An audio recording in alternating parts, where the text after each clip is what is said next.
Hello and welcome to another TROM-Cast. This time we are going to discuss about smart things, or not. I think the opposite of smart things. We are going to discuss about Idiocracy. But before we talk about this Idiocracy thing, we're going to discuss some news and stuff like that. Mm-hmm. And if you want to participate, go on tromsite.com/chat or /live, and you get the Jitsi Meet link. We wanted to test another Jitsi Meet instance, but they didn't quite work. We have to test before this TROM-Cast, because this Jitsi Meet instance, you close the call and they are like, oh, you want some subscription for some things. They are not trade free anymore, which is a bit sad to see, but whatever it is. And if you think that we are not idiots, you can go on tromsite.com/donate and you can help a TROM project, just in case you think we are not idiots. But we will try to prove that we are not today. Or maybe we are. Yeah, I mean, I think we get more money if we are there too, so. Yeah, I think so. Okay. Let's go through some news, because we have some interesting news today. Okay. We go through that and then we jump into the Idiocracy mode. Okay. Maybe we start with let's see, some it's a news about Mozilla Add-Ons. If you can bring that up, Cody. Got it. Mozilla Add-Ons. Okay. Mozilla Firefox, right? I mean, Mozilla is the organization. They're also kind of corporate. They have a company, basically. That's how they're labeled. And they have this Firefox browser, right? Which is the only basically competitor to Chrome. Chrome has eaten everyone. And yeah, they're going down the slippery slope of trades more and more. Like now they accept, they try to push all kind of services in your face, of course, like Google search engine, because they're paid by Google and stuff like that. But now, for example, they have these add-ons that you can install on your browser, so you make your browser a bit better, like an adblock. And everyone should use an adblock, because for fuck's sake, without an adblock, the internet really sucks. And now they come up with this idea to, so whoever pays them to review their add-ons, they will review their add-ons and recommend them, So it's a slippery slope, because before that, they just reviewed add-ons, and whatever add-on was good, they will promote it. Now it's based upon who pays, or those who have priority. And I understand that they have to make some money somehow, but, why don't they go to this Wikipedia route, Just ask for donations. I'm sure people will support the Firefox project, but you see, the problem is Firefox is not an organization. It's based like a non-for-profit. It's based on a company, so probably they cannot just ask for donations. Anyways, it's just sad to see that they are doing this. And I've seen today that they also removed these two services that they have, or they have had, Mozilla Send. They removed that, so no more Mozilla Send. They allowed you to send files to one another. They also provide premium features for that, but so it wasn't trade free. And Mozilla Notes. So it seems like Mozilla is kind of going down in any direction, like in the direction of so more trades, more like bad things for them happening. It seems that things are not working for them very well. They should really go on this Wikipedia kind of model. Just ask for donations. Wikipedia asks for donations and is doing quite fine. Archive.org asks for donations and is doing quite well. So imagine if we had a browser that we can crowdfund. We just give them money so they can keep being honest, because they want to make a business, of course. And whenever they want to make a business, bada bing, bada boom, is not great. It's not great. Yeah. Oh. Very great. I've seen another news, and whoever wants to say something, just say something. Don't just let me talk. I'll tell us what to think, Master Tio. Think about me. Oh yes. Do you remember when? Do you guys remember when this Volkswagen, the biggest company automaker, was caught up putting these cheating mechanisms in their cars to cheat for CO2? When was that? Like a few years ago? Something like that. 2014 or 2015, something like that. Yeah, imagine they cheated on 600,000 cars or something as far as I discovered. And of course, now they are still, if not the first, the second most valuable car company, so nothing really happened. But the funny part is this other news. Automaker how do you say that? Daimler? Daimler?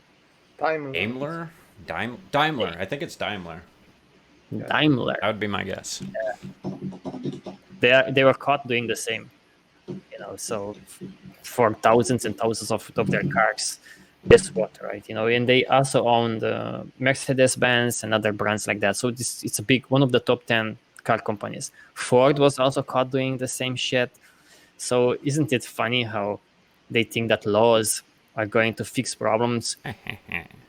These companies might even put it into their business plan kind of thing, like how much would we have to pay for fees, and is it worth it? Is it worth it to actually just pay the fine and then go on emitting and lying? That's what they do now. Because, for example, Ford was sued, and the Ford was like, "No, I swear we did nothing wrong, but we are fine paying like $1 billion or something."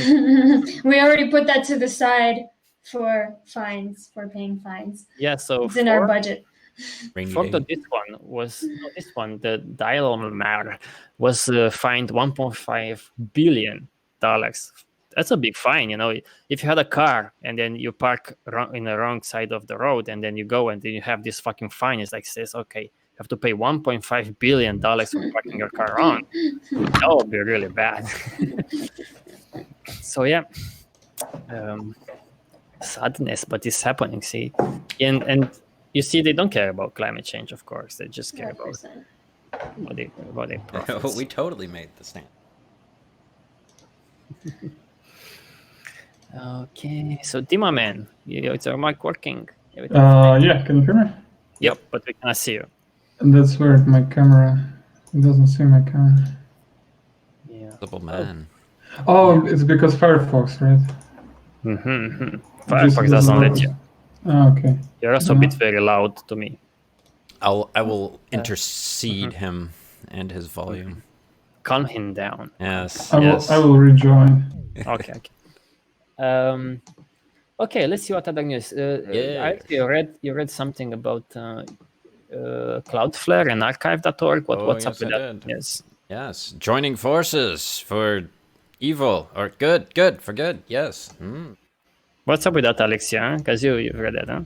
Yes, I noticed this blog post. It was on TROM News, and I mentioned it to you because it's relevant to our project, I think. We have a lot of content now posted on archive.org, and using the new approach proposed by this alliance. Can I interrupt you a bit? I'm sorry. It's just that the audio is, I think from Dima comes a lot of noise, and from you are very low. Your volume. I altered him. Yeah, it should be okay. Yeah, it's good. I got him to you. I got him. I got this. Yeah, but then I have to. Yeah, you guys can alter on your. Alexia. Yeah, such that we can alter on our end, but I cannot make Alexia's volume higher than it is. Okay. So if you can make it higher, because it's hard for me to understand. Now it's higher? I think it's better. Huh? Okay. Okay. So, sorry about that. No problem. To keep it short, it was an interesting news for me. I think for us, because most of our backup is hosted on archive.org, and using Cloudflare's tools may help to reach every corner of the world in an easier way, I think, because in some networks there are some delays when we try to view some video and so on, to download something from archive.org. And using this combination from Cloudflare and archive.org may help to have our content easily accessible. Yes. For me, it was the opposite of in a way, because it's like Cloudflare now. Cloudflare is this third-party service, basically a bunch of servers that deliver content to you. So you don't just visit a website, right? You visit through this Cloudflare. They deliver the content to you. And many people are kind of against this because they say they created a monopoly. So whenever we visit a website online, basically we visit those Cloudflare servers, and they collect a lot of data, and it's a bit of controversy there. Sure, it can help probably technically. So let's see how it goes. But archive.org now is made a partnership with them. I don't know what exactly it's the partnership about, but in terms of technicalities, probably it helps. In terms of like data collection and so forth, let's see, right, Alexio, because they collect some data, and that there are people who are kind of against this Cloudflare movement. I know. I noticed this approach on Circ's listings for search engines. They are giving bad marks for sites using Cloudflare. And maybe they are right from this point of view of privacy and data collection, but from the technical point of view, to reach every corner of the world and to have some backups when our server may not be available, this is useful to have Cloudflare enabled in some cases. Yeah. Okay, let's see how this goes. We'll see. Okay, let's go quickly to the other news. I think there are two brothers of Sasha. Two of Sasha's brothers. They got charged in 17 million cryptocurrency phishing spree. I didn't read that one, so not my brothers. Well, it says here 2 Russians charged in 70 million. Not my brothers. It's a news about again how cryptocurrencies are as good as money, or as bad as money, however you want to put it. So these guys from Russia, they just stole $17 million in cryptocurrencies, and it's quite easy to do so, despite in all of the security measures that they put into place for cryptocurrencies like blockchain.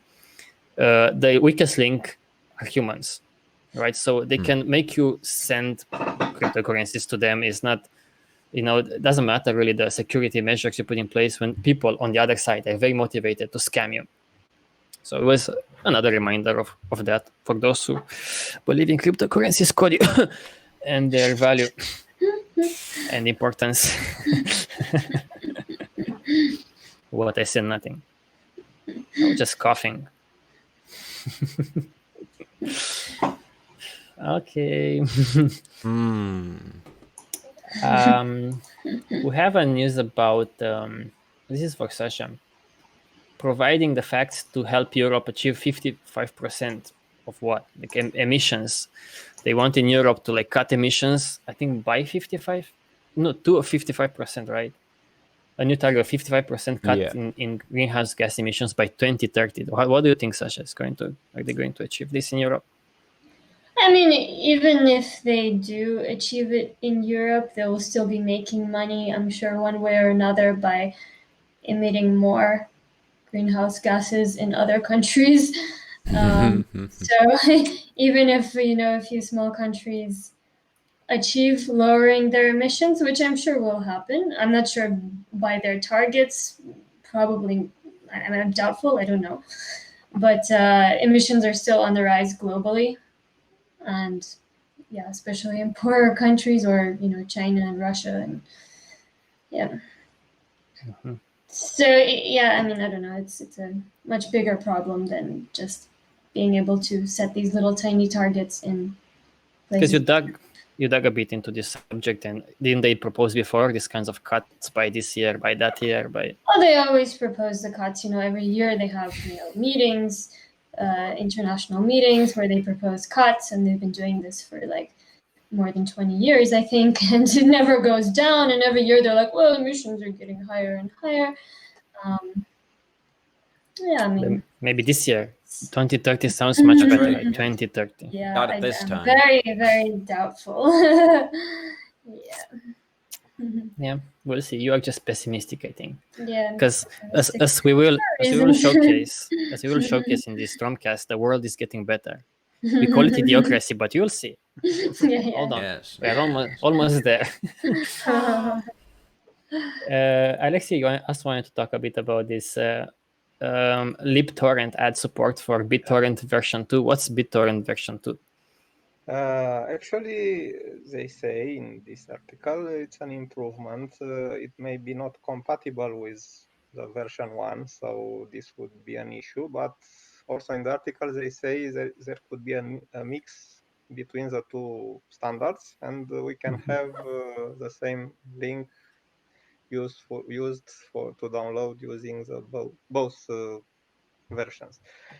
This improvement may help with finding news forums and new peers, and this would be very helpful for our VideoNet project links for documentaries, courses, movies, and I think we should keep an eye on this technology as it is already available in one torrent client mentioned, LibreTorrent, if I remembered well the name.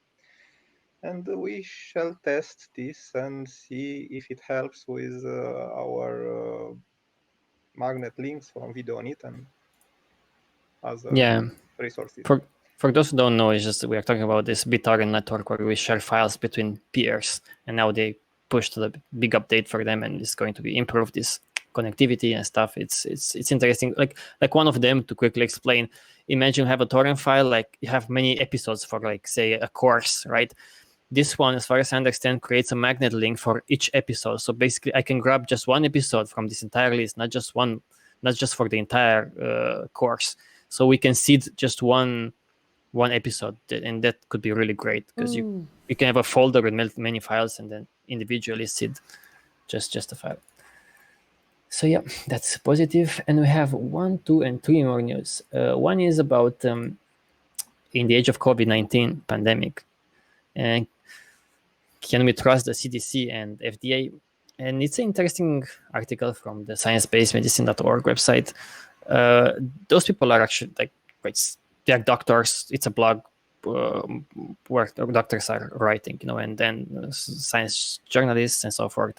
And even they are now kind of doubting the CDC and FDA from US, the Center for Disease Control, when it comes to news about COVID. Because if you read this article, they showcase how how politics gets into the way of science. And when it does that, when you want the vaccine by October, of course it's going to fuck things up. You rush things and you give all kinds of how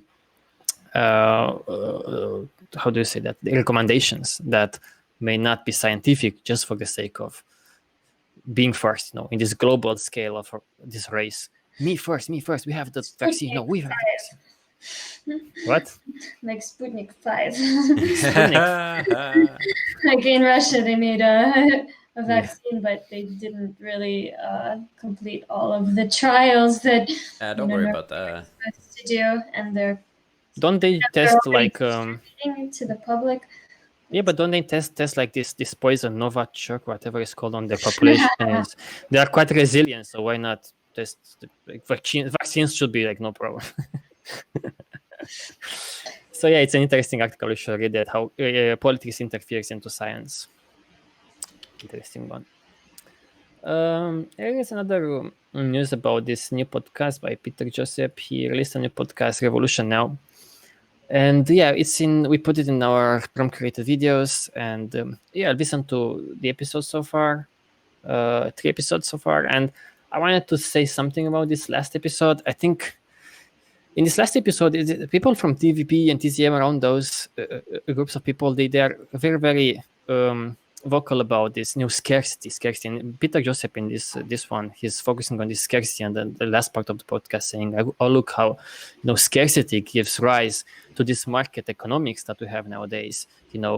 But I asked them, like, I even posted a comment, like, what is scarcity in today's world? How do they interpret this scarcity thing? And I think it's a confusion there, both with words and understanding, because if you look around, like we discussed so many times before, we have so much stuff in our world. Like Peter Joseph gives you this example of iPhones, and he says, like, look at these idiots who want an iPhone and they stay in line for a new iPhone. And imagine if Apple, could create an abundance of iPhones, for everyone. You shouldn't put a price tag. But iPhone, I looked at the statistics. They released between 2 and 3 billion, something like that, iPhones a year. 2-3 billion iPhones a year. If that's not abundance, it's more probably iPhones. There are more iPhones. There are people on this planet. Imagine all of the phones and so many that we throw away. So I think it's just confusing to refer as scarcity in today's world, where it's really not any scarcity. It's just a problem of access. We have so much shit, but we don't have access to it. And whenever we don't have access, they just throw them away. And they try to explain. Some try to explain in the comments there. I was discussing there that, again, this idea of artificial scarcity. No. We talk about artificial scarcity, right?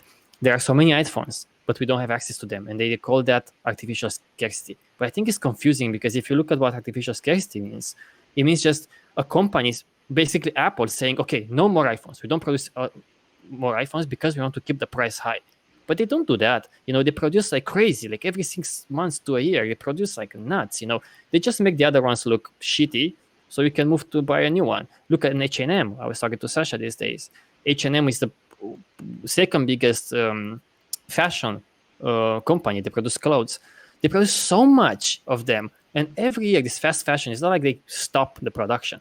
So just to end my rant here in a bit, I think these notions come from Jack Fresco, and Jack Fresco, rightly so, had these ideas in the 80s and 90s when this was more relevant. But today, I don't think it's as relevant, especially with the internet, when you see it's abundant of content, but you still have to trade your data and attention. And this leads to a big fuckery that we see nowadays. And in the near future, you will see, like we said before, it's a smart car. You go into that car, abundance for everyone. Like everyone has access to a fucking self-driving car, but the data will be collected. They will see ads and so forth. So yeah, I think it doesn't make much sense today to talk about scarcity, because it's scarcity of what. So I just wanted to mention that. Yeah, I think it's just kind of a language dilemma there, but I think it creates confusion to those, that don't have this concept of scarcity, because that's not what the definition of scarcity is, or artificial scarcity.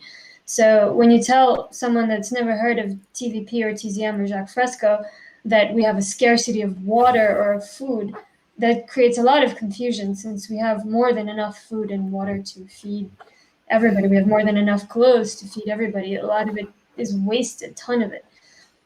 So I just don't think that's the best approach in understanding the problems. Yeah. Okay. And our last news is very interesting, actually. It's one of the most interesting news maybe that we've seen so far. It's positive, and it's a segue to our next to our new project. You'll see we have a really grandiose project. We launch stuff into space. So these astronomers may have found evidence for life on Venus, and at first sight you might think, okay, that's really fucking clickbait, because with today's news is like fucking clickbait. But the thing is that I've read through this. I've read a bunch, and it discovers something very interesting. This gas is called phosphine, something like that. Yeah, phosphine. Yeah, they discovered that in the atmosphere of Venus. And basically, to summarize it, is you have no explanation for that amount of substance there, the presence of that substance. You have no explanation other than either microbial life or human activity. So it's either some Venusian people got industrialized there and they produce many cars or whatever they produce, or it's full of bacteria or other microorganisms, which is quite interesting. Like they took into account so many other possibilities, and it doesn't add up. Like they took into account, what about volcanic activity, asteroids, what about all kinds of the sun rays and so forth. And from their calculations, all of these scenarios, to be true, need to be 1,000,000 times more powerful than we observe today. So they're like, okay, we don't know what it is, but it's something extremely, extremely bizarre. And they analyzed it with 2 telescopes quite in detail. They released a scientific paper, really detailed scientific paper. And they say it's the most exciting news, especially because back in 2019, I think, or even before, they discovered some dark patches basically on Venus atmosphere. And they're like, we don't know what they are, but dark patches mean something absorbs the light from the sun.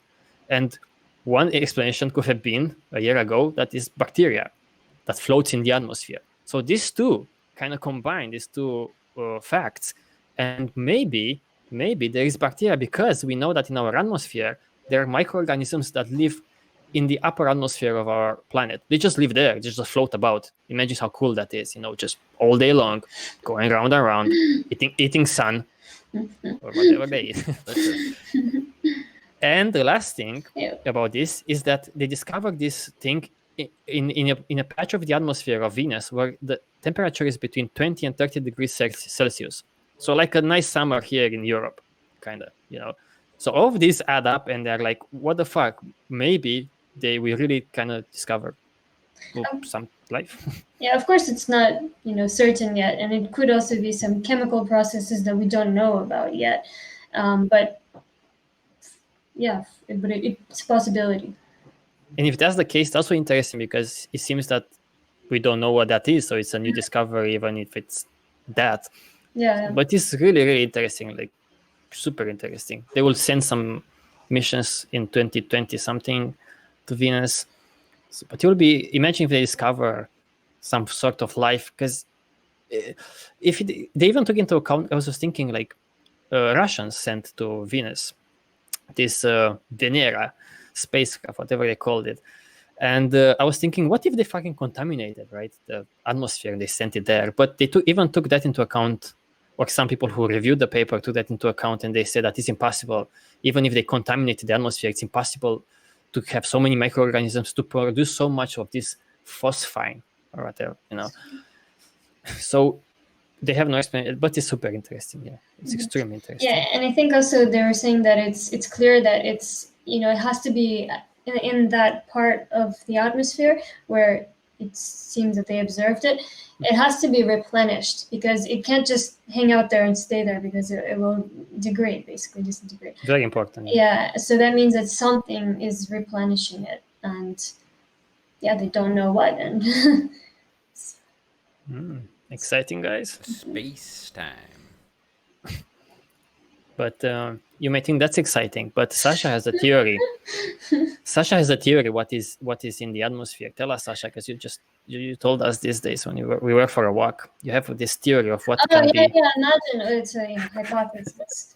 It's imagine that perhaps there was an intelligent life at some point, somebody kind of like us, and then they just fucked everything up really bad. Climate just change. Like us were going, just like us. And that's kind of what Venus turned into, is this really, really, because, obviously the Venus atmosphere is very thick, very, very hot because of a runaway greenhouse effect. And we use it as a model, right? Huh? We use it as a model for our climate change problem, right? Like, look how it can become. What we can do, yeah. And imagine like some form of intelligent life, like some like Elon Musk type of dude survived, and then they ended up, just surviving, and now like floating in the Venusian atmosphere in the clouds, being like, balloons. solved aging. We solved aging. All right. We fucked the planet.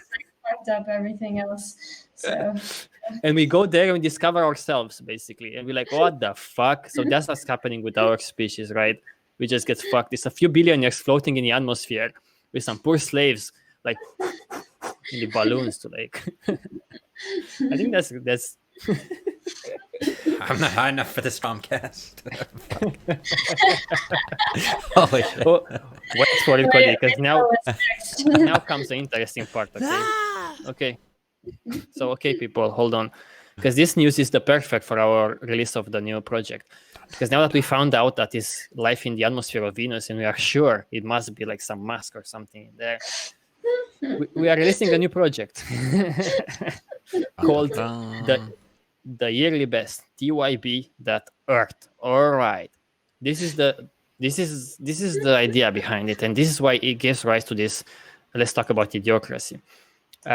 So one day I was a bit pissed off. I was like, "Oh, fuck this society!" And I'm like, I'm looking at what's popular. What was popular in 2015, 2014? And I'm like, what was the most popular tweet? What was the most popular Instagram post? What was the most popular YouTube video? Because I feel like they are quite telling. One is videos. People watch shit.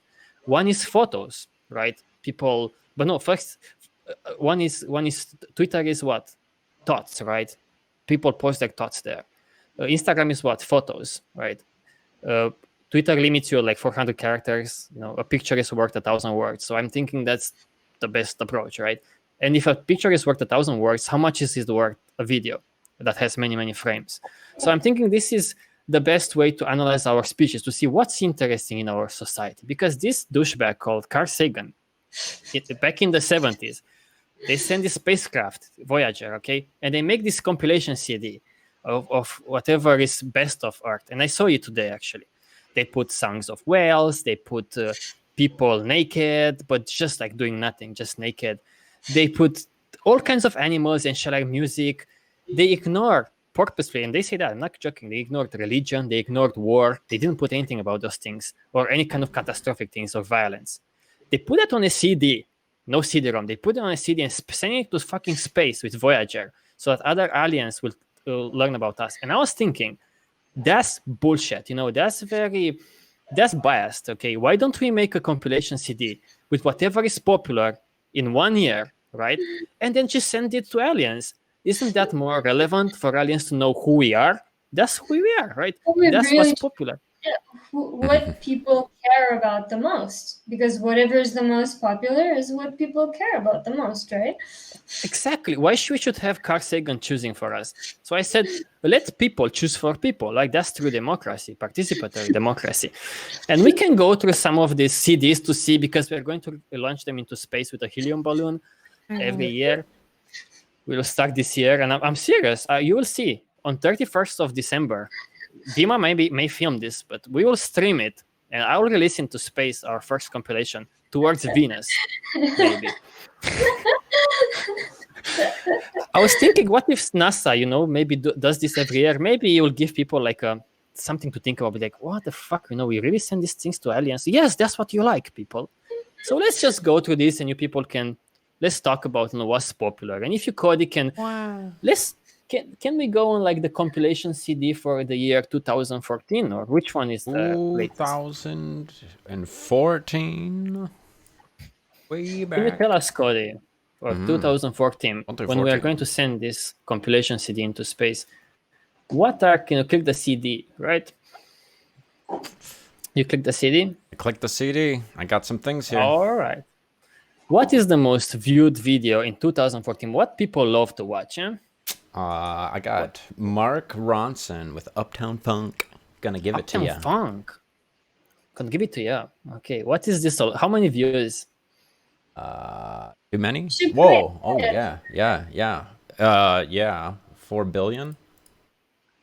4 billion views. 4 billion. So is this about something intelligent? Because we need for aliens to see what we are sending to them. What is this about?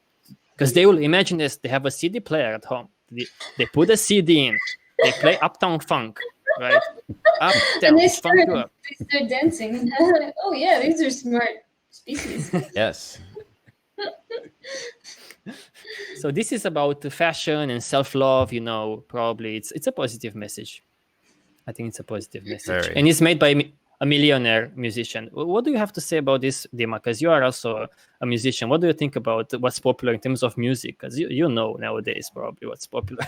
But it doesn't even have to be music, because this is the most popular video. So it could have been science but or something. But it's music else. video.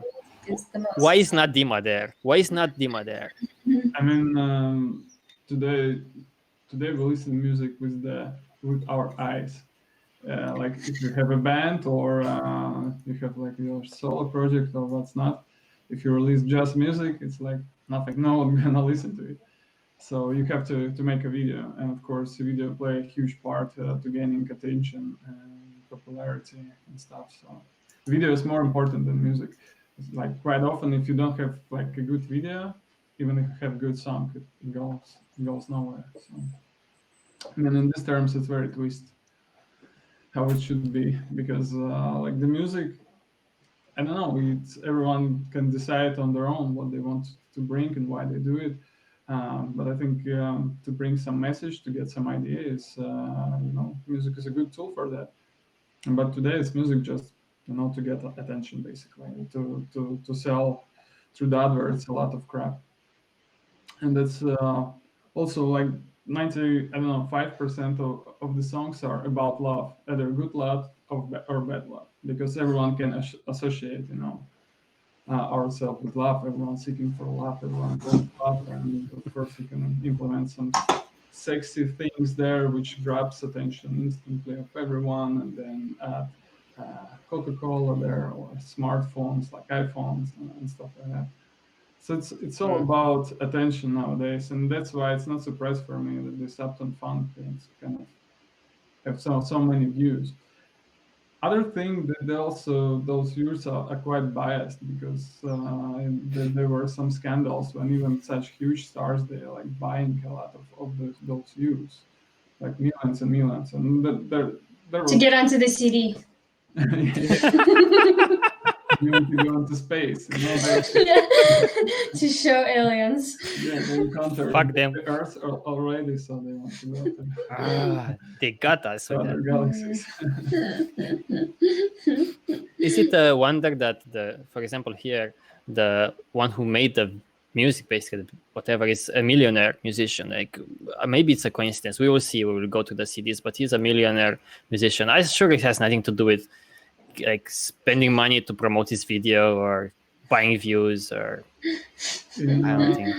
In the music world, it's very rarely once musicians, artists are rich or like millionaires or billionaires. It's like almost impossible to do. Even like those guys who are top level and super popular in any kind of genre, they might be super popular, but they might have not money, because they might get 5% of their sales, or even less, or maybe 10, and even that share will be shared among some other guys. So yeah, if the guy is a millionaire, probably it's not because of the music. There's some different things. Well, it's worth mentioning that he's a millionaire. So let's see if the trend continues for the other years. Because we also have now, so that's the most popular video. It's about self-love, and it seems nice, right? Love and stuff, But what about people? What about people think? And here I was thinking we should take the most retweeted tweets. Retweeted tweets mean people retweet that tweet, meaning that it's too important for them, right? That's in my head at least, to retweet. So it's one tweet that was retweeted 3 million times. 3 million times, And what does it say there, Cody? I have.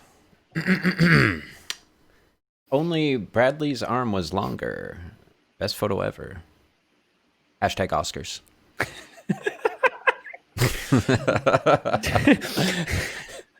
Aha! Wow! Here, if you get this information out of the context, even with the context, you like have no clue. I guess it's like if some aliens would receive that, they would have exactly the same reaction as we know.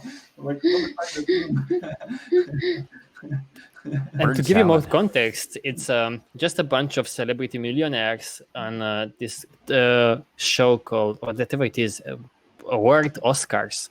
They give themselves awards, basically. They get bored, and then they give themselves some awards. Oh, you're so great. Oh, yeah. This is a photo with a bunch of celebrities. Like, hey, us at the Oscars. Look. That's what people retweeted the most. That's what people like. Let's see what aliens will have to say about this. Right? Exterminate.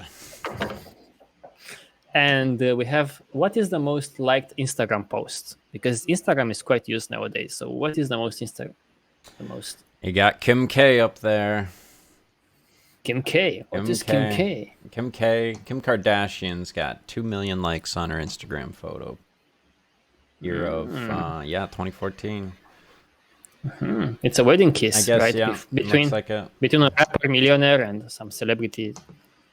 It's a billionaire. The guy is a billionaire. This might be the new president of the United States next year. All hail the new president. That's the one? Oh yeah, I think that's the one, right? Yes, bastard. Kanye West.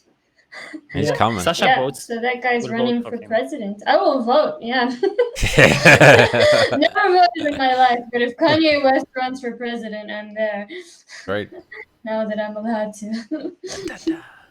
So yeah, that's what people liked in 2014. A video about love, a tweet about celebrity millionaires being happy, and a kiss between two celebrities, right? That's what we send to them. I'm sorry, And let's just go quickly to other, because I think maybe we improve the situation. I'm sure. Yeah. What's about 2015, Cody? 2015. We're looking Imagine for. you're an alien. You put a CD in, click, Windows to be like, updates available. Like, Updating. Got the What most. makes you think the aliens will have windows? Ooh. I'm sure. Bill Gates. He's working with the aliens. Yeah. All right. You got the most viewed video here, Mr. Wiz Khalifa, I believe is what the youngins call him. 4 billion, 5 billion. 4.7, beating out the last year's record. What's this about? This is a good question. I see. It's just a millionaire rapper singing about a dead millionaire actor. So Makes sense. just so you know, like Wow. millionaires everywhere. Millionaires. But yeah, and the most retweeted tweet is like, "All the love as always, H." It's just another music millionaire musician leaving the band. And celebrity photo again on Instagram is just this girl who has this heart-shaped like hair. but people like that the most. Also a Kardashian. Also, it's the same from the previous I'm year. pretty sure. Kendall Jenner? Is she not? Ah. I'm pretty sure. Hang on. She has heart hair. That's what's important. Yeah, maybe okay. Yeah. Yeah. No, Do you think she's a audience would Kardashian. appreciate like the heart. Mm-hmm. Yeah.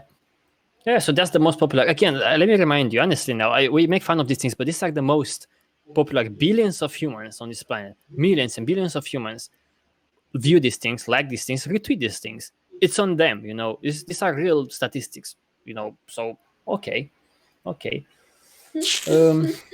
Let's see one of the most ridiculous ones here, because we have some other years. Like in 2016, we have a different kind of video. And that's important to say, because the previous two videos are music videos. Like Dima said, probably those are the most popular videos, music videos. God, no. But in 2016, the most viewed video is called Baby Shark Dance. Baby Shark Dance. I want to die. You should play it. It's addictive. I don't know if we can play it. If YouTube pulls it down with that baby shark money. Possible. 7 billion views. 7 billion views. Why is this important? Because music videos make lots of money out of views, for example, or just have lots of views because people listen to them and they're getting promoted. But there's another type of video that makes even more views, and are videos for kids, because kids are dumb and they can watch that for like 1,000 times on repeat. Like, they're not dumb, but we make them in the society.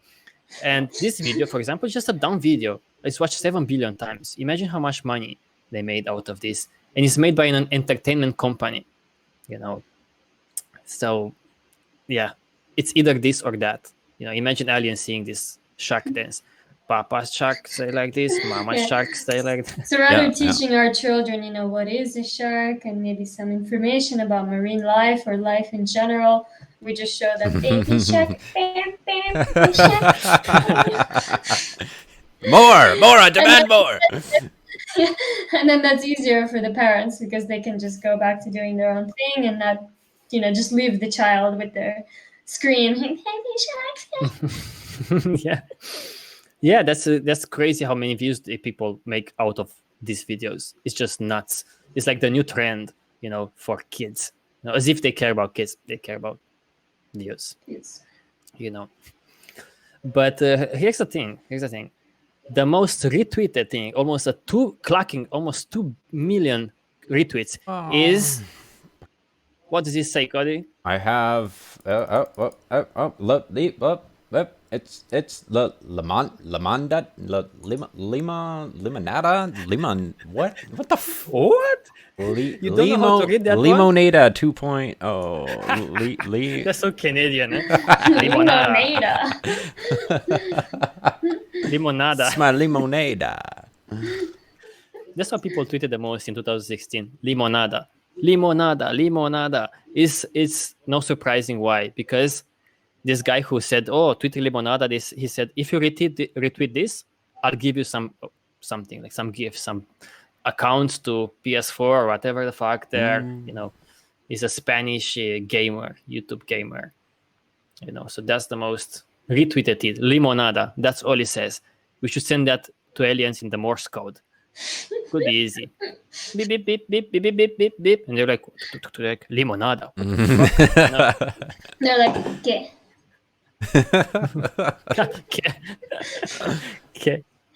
¿Qué es eso? One thing that is on Instagram, and I think you guys know very well.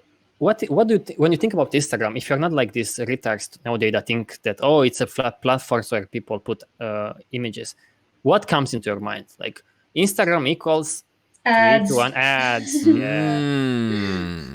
Delicious. Ads. Instagram is ads. People post ads as if they are real things, but yeah. And in 2016, the most liked post is an ad for Coca-Cola, an ad for fucking Coca-Cola. 6 million ads because this millionaire singer and actress just sucks out of a Coca-Cola bottle.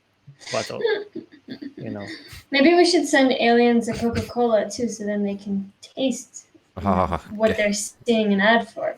Delicious GMOs. I remember actually ads back in the days with Coca-Cola, and didn't they put Coca-Cola in E.T.? It was this E.T. movie, extraterrestrial, and they put many Coca-Cola ads there, as far as I remember. This E.T. go home, And with the these big alien. fingers opening a Coca-Cola bottle. And I was young and stupid, and I didn't realize that there are many ads in movies. Dima wrote about this in the entertainment book, the For-Profit Entertainment, and there are lots of ads put into movies, right? And most people don't even realize these things. Yeah, I think also we get so used to that, to seeing them, that we don't pay attention. Like, I would say 8 of the 10 movies will contain somewhere a picture of Coca-Cola, like Hollywood movies. And we just get used to that. Or iPhones as well. They do huge marketing into the movies especially. So. Yeah, and I think also with pretty much any celebrity post or any popular post on Instagram is going to be an influencer. And what does that mean? They are advertisement. They're a walking advertisement. Everything they do is just an ad. So the people don't even distinguish the posts that they like with an advertisement, or they just don't care. Yeah, especially kids who watch these movies, like they can figure these things out. Like I've watched so many movies in the 90s, and now if I rewatch them, I would be like, what the fuck? That's such an obvious ad for whatever, Coca-Cola or whatever the fuck. But then it was just a normal thing. And most people don't get bothered, even if you tell them. They're like, it's okay, so what? It's a big deal. Well, that is a big deal. And we have 2-3 more years to go quickly. 3 more years. 2017, yeah. If aliens don't dance on this one. I'll give you a hint. Despacito. I think this is one of the most viewed video of all time. Like, yeah, I got send up it on the on the DVD. This one should say not CD, just a big DVD with the most. But what is this about? Because it's very funny. What is this about? And trust me, I copied this description from Wikipedia, so it's not mine. What does it say? A song about having a sexual relationship performed in a smooth way. Oh, yeah. Whoever wrote that on Wikipedia, maybe they had a bit of fun with that. Like, I just describe it like this. I think it's the most intelligent way to describe it. Yeah. For some songs, I wanted to just go through their lyrics to see what it's all about, and I realized it's just pointless. It's just like they are just the same. You just say No, the thing is, nothing. in popular music, the way you kind of make the rhythm, like how it sounds rhythmical, is more important than like the lyrical context. So if it's like rhymes, then it's good. You don't need there like any meaning or something. And that's Yeah, also the same for music videos. It doesn't really have to make any sense. Just make some beautiful and interesting shots. Without that's how it Yeah. works. Tio and I were watching one of these videos, and then I was like, okay, let's put the subtitles on. And we put in the video with like just the words, and we're like, it's very bizarre if you didn't put the make subtitle sense. on. Yeah. It's hilarious, but like if you try to make sense of it, it doesn't. No, make sense. come on, mommy, boom, boom. Let me make a boom, boom. Come on, mommy, Well, boom, that boom. might make a little sense, mommy boom boom. Mommy ma boom Boom, boom. boom. Yeah. Hey, No, there's I no like it in your boom boom. Don't try to search. It just sounds good. That's it. We put one. It sounds good. That's it.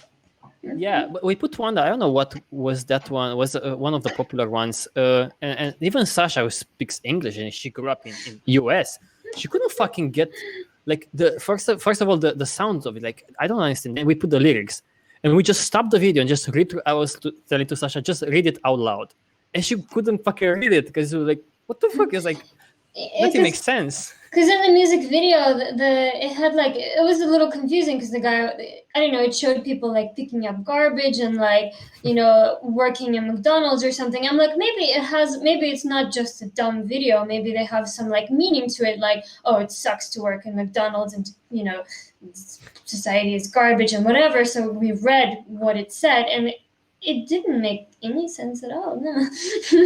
And then except in the end when the guy was going on about how rich he was and diamonds and bitches. Diamonds and bitches. That's that what we understood. So you're a fan of this song, Cody? Yes, the sexual smoothness is very attractive to me.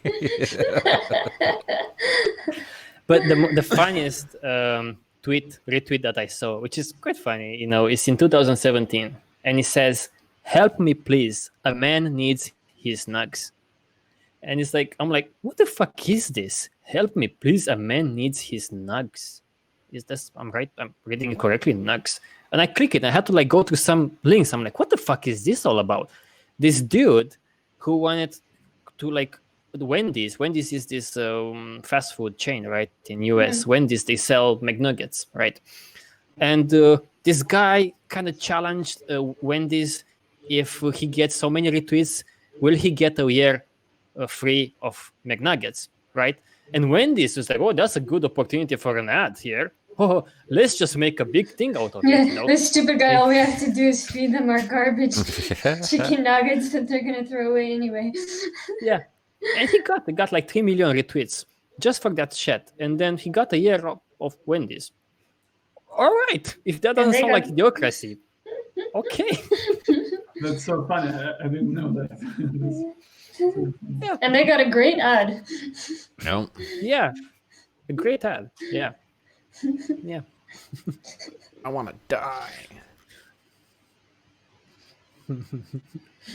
The Instagram post is, of course, against celebrities. What can there be except celebrities? And Alexia, do you use Instagram? Actually, I tried a few years ago to make an account, but it was not for me. You need to invest much time to make friends there, to share, to add content, and you need to study how to get more likes and views and so on. Probably your students, all of them have Instagram, I'm sure. Maybe. Your students. You can influence them through Instagram, maybe. No, that's difficult. It's impossible. It's impossible. Because we have here a celebrity tweet with 6 million likes. And it's about it just announced the birth of... She's like, oh, I'm just pregnant, I'm about to pop some kids out of the other end. And yeah. He's just a millionaire singer and songwriter. That's fine. We have 2 more years to go through, and then we go overall to talk about Idiocracy. Okay, so it's worth going. Dun, Cody, dun, dun. 2018 brings you, and at first place, the most viewed video in the world in 2018 is. It is in Russian. God, learning colors. Yes, colorful eggs on a farm. Yes, my favorite video to do on the internet is what? What am I? So another video Oh for kids. yeah, for this was like clicks. peak fucking the kids YouTube strange. Okay, yep, I remember this year. Well, you watched that video, huh? Oh yeah, a couple of them. My favorites.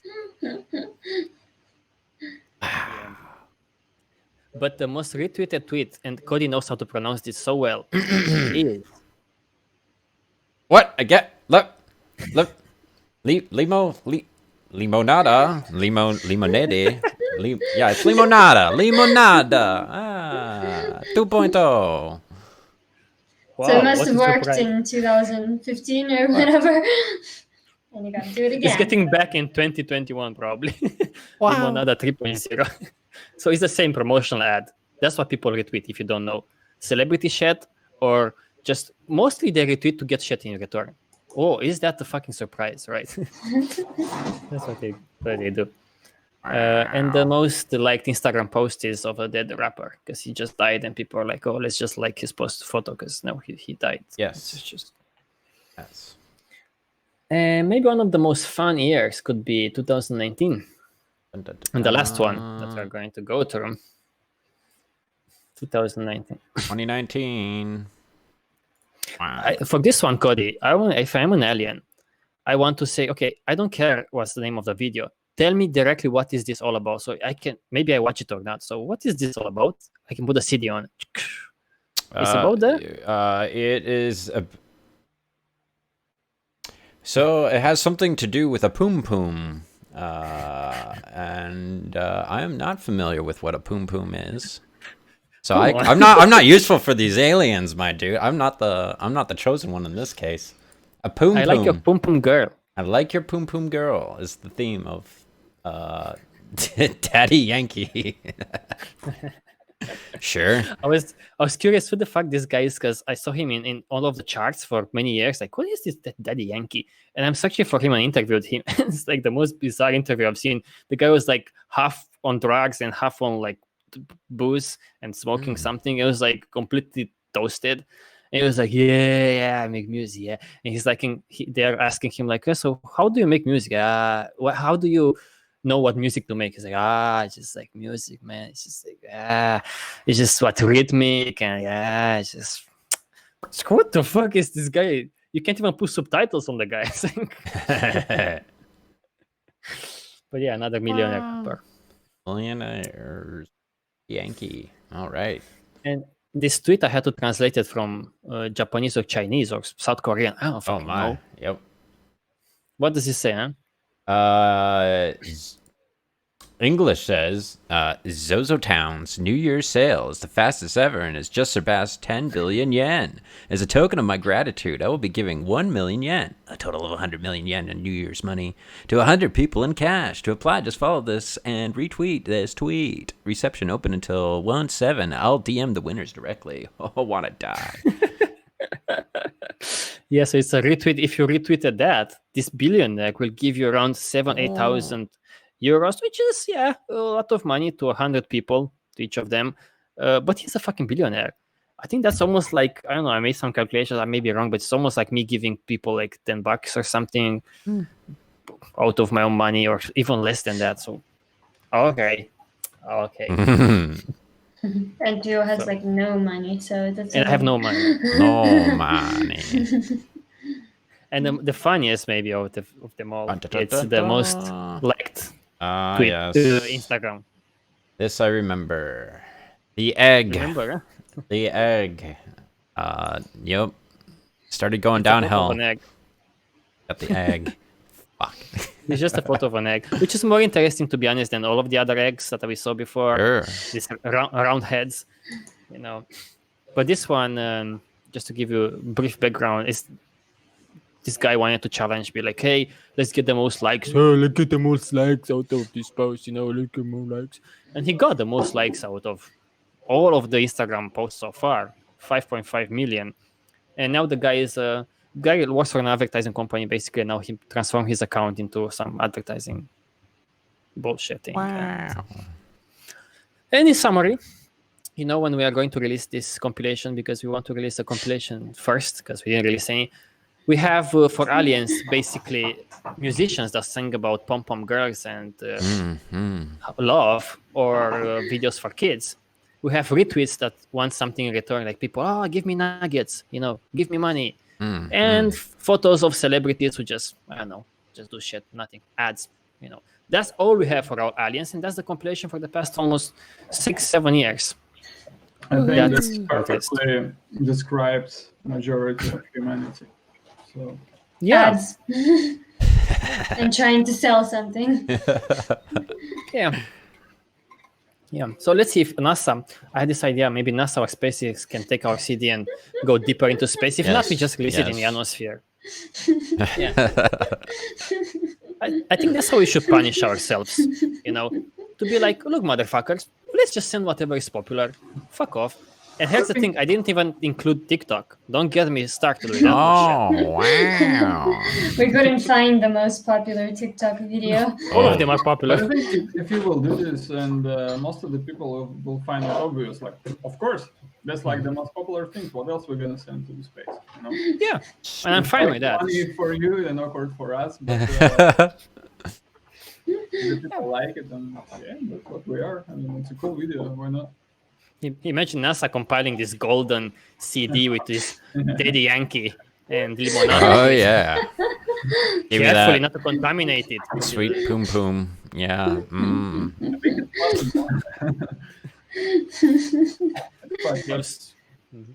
And here's the thing. Last night I talked with Sasha. Why did we name this Idiocracy? We named this Idiocracy because it's this very interesting documentary made in 2006 called Idiocracy.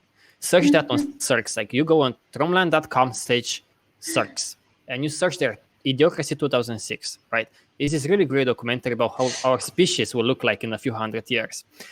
Of course, I'm joking, it's a fucking movie, but it really looks like a documentary, okay? It's exaggerated, but I watched it last night with Sasha. I was like, let's just watch it. And I swear, I was like, I had goosebumps a few times, because I'm like, what the fuck? It looks, some things in our society look more ridiculous than what these people are talking about there. These people have this scene of their president was this champion wrestler, who's like, President Camacho! Oh, God knows, Camacho! But look at the campaigns now, the presidential campaigns, they look the same. So guys, did you see the documentary? Oh, of course, yes. I watched the That's a yearly reminder for me. Camacho should try his real presidency, But one funny thing in that documentary is that, so this idea is, some average dude in the early 2000 gets frozen in time for 500 years by mistake, and he wakes up. He's an average dude. Wakes up in this society where everybody's extremely dumb, dumb. They just watch dumb shit like people do nowadays. They don't even use water because they think that water is used for the toilet. They use Gatorade or something like that, some Coca-Cola, let's say, alternative to water the plants and all of that. And the guy wakes up, and then whatever, it's a comedy. But the interesting part that I realized in this movie, and I hope people get that, it's one funny thing, because they do an IQ test. That's how they're doing an IQ test, and there's this ridiculous IQ test, like, if you have 2 gallons of water and whatever. And this guy does very well at the test, because it's just for kids. And they're like, oh my God, you are the smartest out of them all. Let's bring him to White House, and eventually let's let him take decisions for us, like how can we grow crops and all of these stupid decisions that look really simple, right, for us, for the normal ones. But I'm like, they are smart. They chose the smartest of them, their own. As if we did that nowadays, imagine nowadays, be like, okay, let's choose the smartest of you all. We give you a test, and you take decisions to fix climate change. Because this big thing there was like they had no crops, right? These crops were not growing because they're watering them with, let's say, Coca-Cola, and no plants were growing, right? And this guy's like, I think we should put water. And at first they were like, I don't believe you. Why do you want to use the toilet water? And the guy was like, okay, let's not convince the idiots. Let's pretend that I talk to the flowers, and the flower says, no, I want water. Yeah, let's put water. And then crops are growing, right? But that's the funny part, because like in our today's world, we are so idiotic, I think, that you don't choose the one who has the better idea and wait for a confirmation. No, we are like completely like, let's just whatever is popular and interests and so forth. So that's one thing in this documentary that I think is very funny. You know, they are dumb, but more smarter than probably we are today. Oh. Yeah, because it's the same thing that scientists are saying today. Switch to renewable energy. Use renewable energy. Don't burn fossil fuels. But they're not the ones that make decisions. So for us, it's not the smartest, but the most popular ones making all decisions. So. And powerful. Yeah, but that comes together quite often. If you're powerful, you get popular, and if you are popular, you also get powerful. So, yeah, but it was a very funny movie, Idiocracy. Yeah. So you guys saw it, Cody? Did you see it? Because you even know the Brondo, the thirst mutilator. It's got electrolytes. Okay, I didn't know that. I'm sorry. You should have introduced that. Yes, no, you need that. We need that movie in our life. It's a good reminder. Just be like, we're getting pretty close to this, dudes. yeah, that's another similarity. You know, everyone's like, it's good for you. It's good for the plants. It has electrolytes. And then the guy's like, what are electrolytes? You know what they are? Like, It's what plants crave. Yeah. And that's exactly what people are like today. They don't know where to get information. So they just take whatever's fed to them on Facebook and Instagram and whatever else. And they're like, oh, yeah, it's because that celebrity said that. It's 5G, man, the coronavirus. So, it's like the same thing. Yeah, I think that's the only movie that I recommend to people. It's like just watch Idiocracy, and that's all. You know, you don't need anything else in your life. I think we are going into an even worse direction, because there are some things in the movie, like this guy was watching this stupid show and this other dude was kicked in the balls, right? That's all my it was, balls. Exactly. You really know his movie. Oh fuck! I've watched this way too many times. Okay, this is perfect now, dude. But today, media, look at the fucking media we just presented to you. It's the same shit. It's like, hey girl, pom pom girl, move your body, pom pom girl, you know. Hey, ass, chicks, ass. We saw this atrocious video with Sasha. I saw this nowadays. That's very popular. How is it called? Do you know? It was Cardi B. Oh, you watched WAP, didn't you? You watched fucking WAP. I don't remember. It's a new Oh one. my god, the entire video is like ass. It's like she's fucking the floor and the air and all stuff. it is, like, and let's just suck more dicks and give me more Get dicks. a bucket and a mop. Yeah, so yeah, that's what it's called. Yeah. So I'm like, okay, people really watch these things. Like millions, billions of views. Billions. What's the difference? You can't even make fun of the society anymore. I swear, it's just you cannot. You can fucking not. Oh, Lord. Yeah. One interesting point about more serious in that regards is this. We saw recently this documentary called "The Social Dilemma," and it's on VideoNet. I put it on VideoNet. The Social Dilemma. It's made by some whatever dudes are popular when it comes to making documentaries. Of course, it's promoted on Netflix, and it got a lot of views. Like, it became very, very popular. And yeah, we watched this. It's quite well made. It's quite well made, and it's about how society is influenced so much by the social media, to the point of like there is no escape. Like, let me give you some examples. And they exaggerated a bit in the movie, probably for dramatization. But if, say, Facebook, they see that you don't have much activity, they will try to get you back on the platform. So I remember that with my account. When I made it a few years ago, I made a Facebook account, and I stopped using it. And then Facebook started to spam me. Before that, they didn't. Started to spam me like, oh, it's someone's birthday today. Oh, this friend of yours posted that. Oh my God, this commented on this. Spam me nonstop. I had to like put that into junk folder all the time until Thunderbird, the client, the email client, learned that Facebook equals spam. Okay, everything with Facebook. So they do this kind of tricky thing, to get you there. This attention economy, how they call it, data collection, and it's such a craze. It's such a craze, and they interview many people from all of these popular dudes that went against the social networks. Former Google engineers, Instagram, YouTube, Google. I said, okay, Facebook, Twitter, and now they come against these things. Like, oh my God, look what monster we have created, right? And so it's an interesting documentary about showcasing all of this fuckery, but it's so frustrating, the fact that they don't quite understand, like, why. Like, they feel like some say, yeah, the business model is broken, so they have to change the business model. Change the business model how? As long as you want to make something out of that, want something from your users, it's going to be a slippery slope regardless. It's as long ads, as there is a business model. Yeah, and they don't go far at all. They want more regulations from the government and all of that. It's like they don't even discuss about these alternatives. I was like frustrated because we know now, people who flock around Chrome, there are so many alternatives. Like for Twitter is this Mastodon, for Google search is this Search or Yassi. There are many, like all kinds of PeerTube. At least talk about them. Can't you like make them a bit popular? I don't know, for the sake of showing to people alternatives out there. No mention, zero mentions, and that's so frustrating.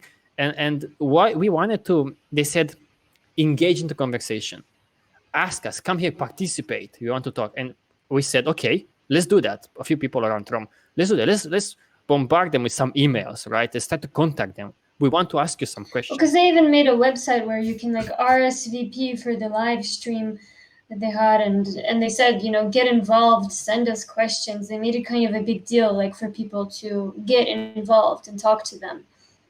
Because they made a live stream, right? Mm-hmm. And we had just a few hopes there. We put it on a fucking projector. That's how much hopes we had. I was streaming it on a projector. I even cooked some popcorn. I had some popcorn there. I was like, oh, let's see. Delicious.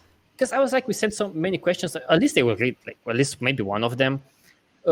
These fuckers, like, I watched an hour of them talking about nothing really. This Tristan Harris, who is quite popular nowadays when it comes to such subjects. Yeah, he said a few interesting things. And then they go back to the questions. They ask 3 questions that are the most retarded ones. One is like, what careers to choose now that we see the social networks or whatever doing bad things? And the answer was like, if you choose a career with some of these companies, please be vocal about their data collection and tell them it's wrong. I'm like, that's not going to get you a job, man. In the end, the conclusion was like, maybe it's best not to work with these companies. No careers. Yeah, and 2 more questions that were just stupid. But in the end, they didn't ask anything. They just stopped the stream. They made the video private. You can't even watch it now. And it was like a nothing thing. And because I asked them, why do you, also one of the questions, why do you post it on Netflix? They bash all of these fucking companies, but they put the movie on Netflix. I understand that you have to put it on Netflix to get more views, but at least like admit that. They don't even talk about Netflix. And it's one funny moment in this live stream.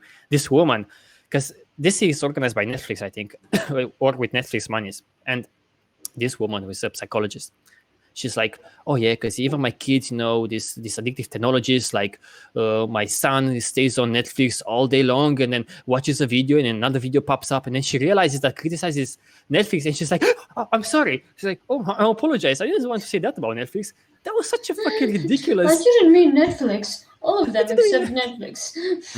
Oh my God, that was such a cringy moment. Fuck you. Like, oh my God. So yeah, they make these documentaries about how bad the social networks are.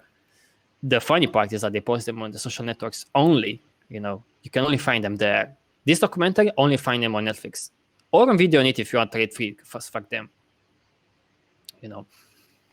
But the idea for them is to reach the people. And I mean, if they would just post on their website and not on Netflix, nobody would know about this movie. Yeah, but we're just saying at least acknowledge that, and perhaps also post it somewhere else. You know, post it also. I mean, we understand. I mean, we're streaming this on YouTube and Facebook now. Exactly. We're also using these platforms because we understand that that's what people use. And if you want to reach anybody at all, you have to use it as well. But we kind of apologize for that, and we also post it elsewhere. You know, whereas they're talking about that and they're using the same exact platforms and not even acknowledging that, oh, Netflix actually does the same thing that YouTube does, you know, in that it collects data and it feeds you, you know, the next episode and the next episode and the next episode.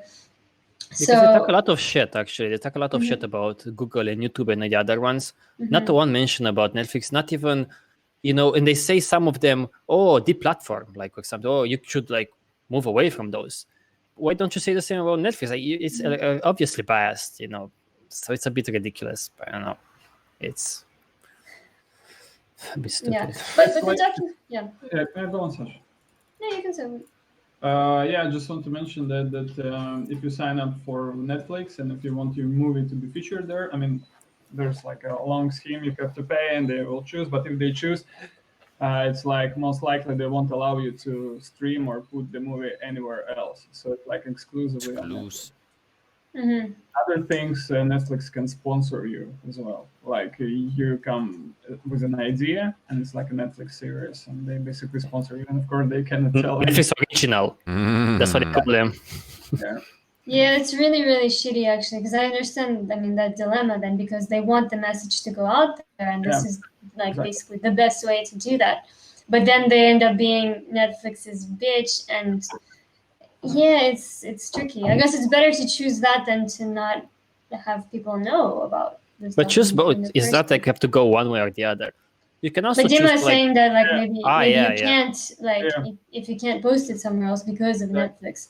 I did research. I was trying to find out how it works, and like to submit the movie for consideration, you have to pay something. Their prices are different, but in a range of $1,000 just to submit for them to watch if they want it or not.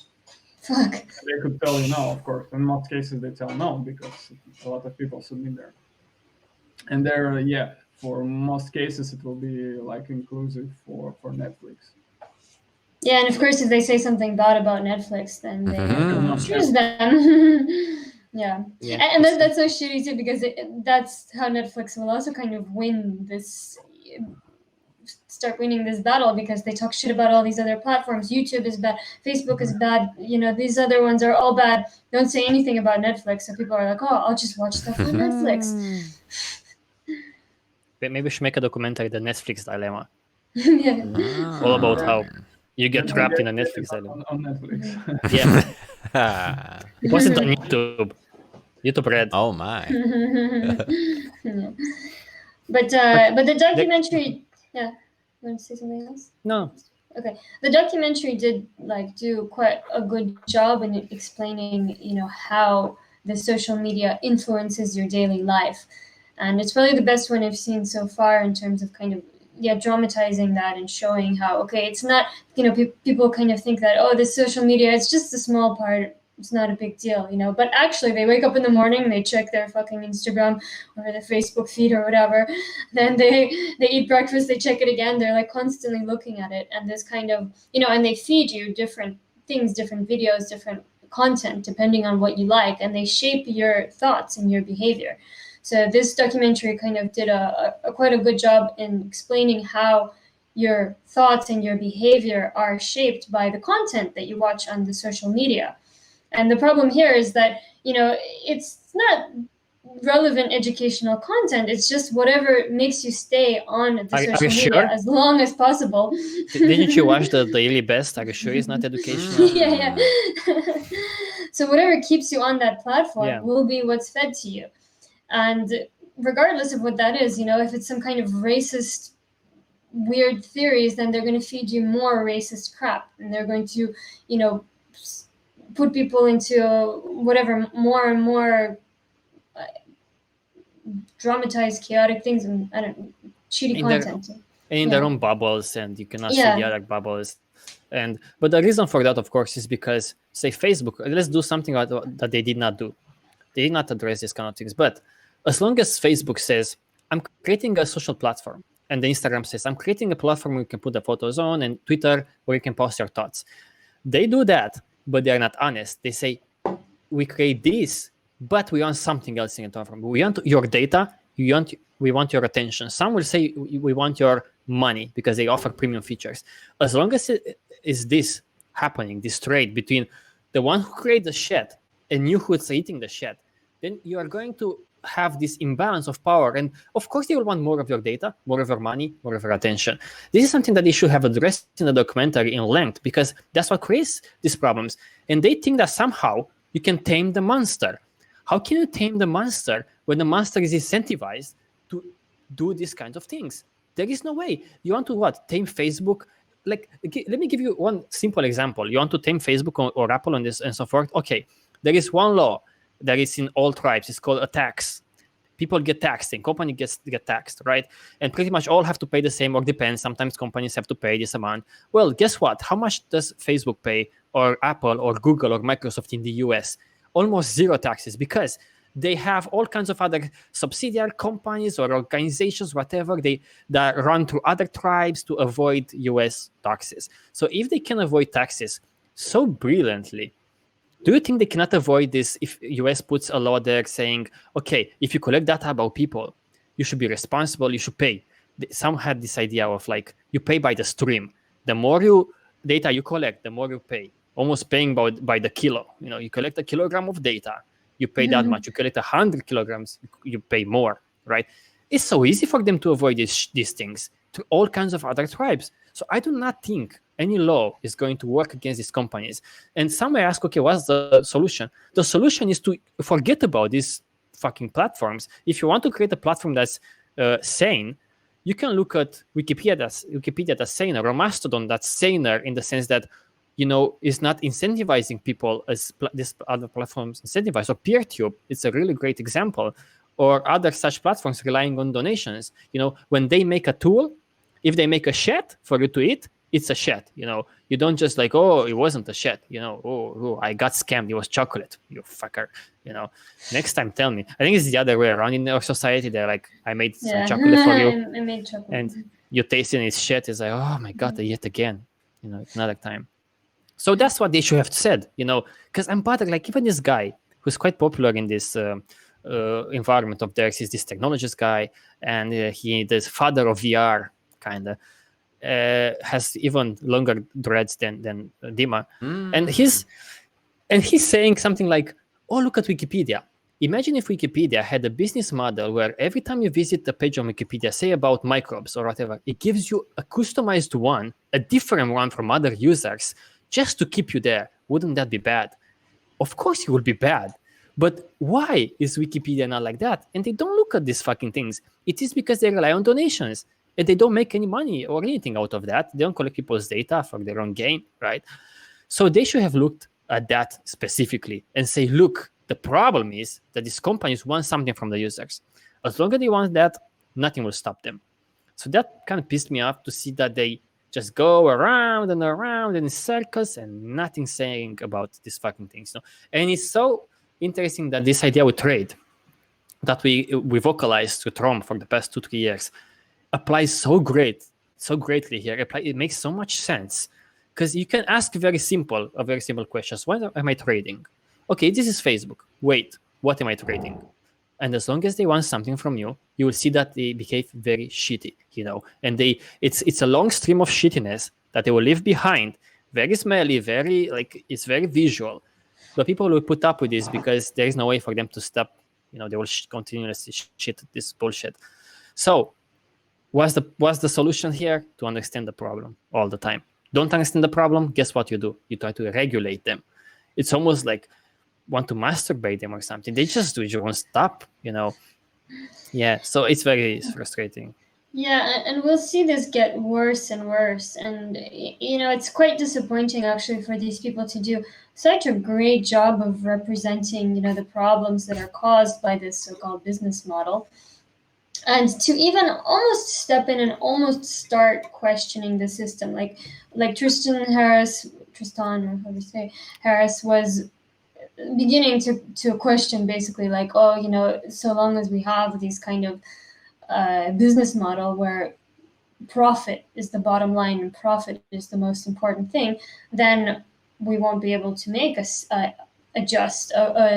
social media that's good for us as humans, but then they don't fully get it because they're not acknowledging, they acknowledge some other apps which aren't really trade-free apps, which are, they still have a business model, and what they don't understand is that it's just a slippery slope. So long as you have some need to make a profit, your company that needs to make a profit will grow eventually, and then they'll need to make more and more profit to support their entire business structure, their employees, everything. And then they'll do whatever it takes to make more and more profit, which means getting data, which means feeding people ads, feeding people irrelevant content.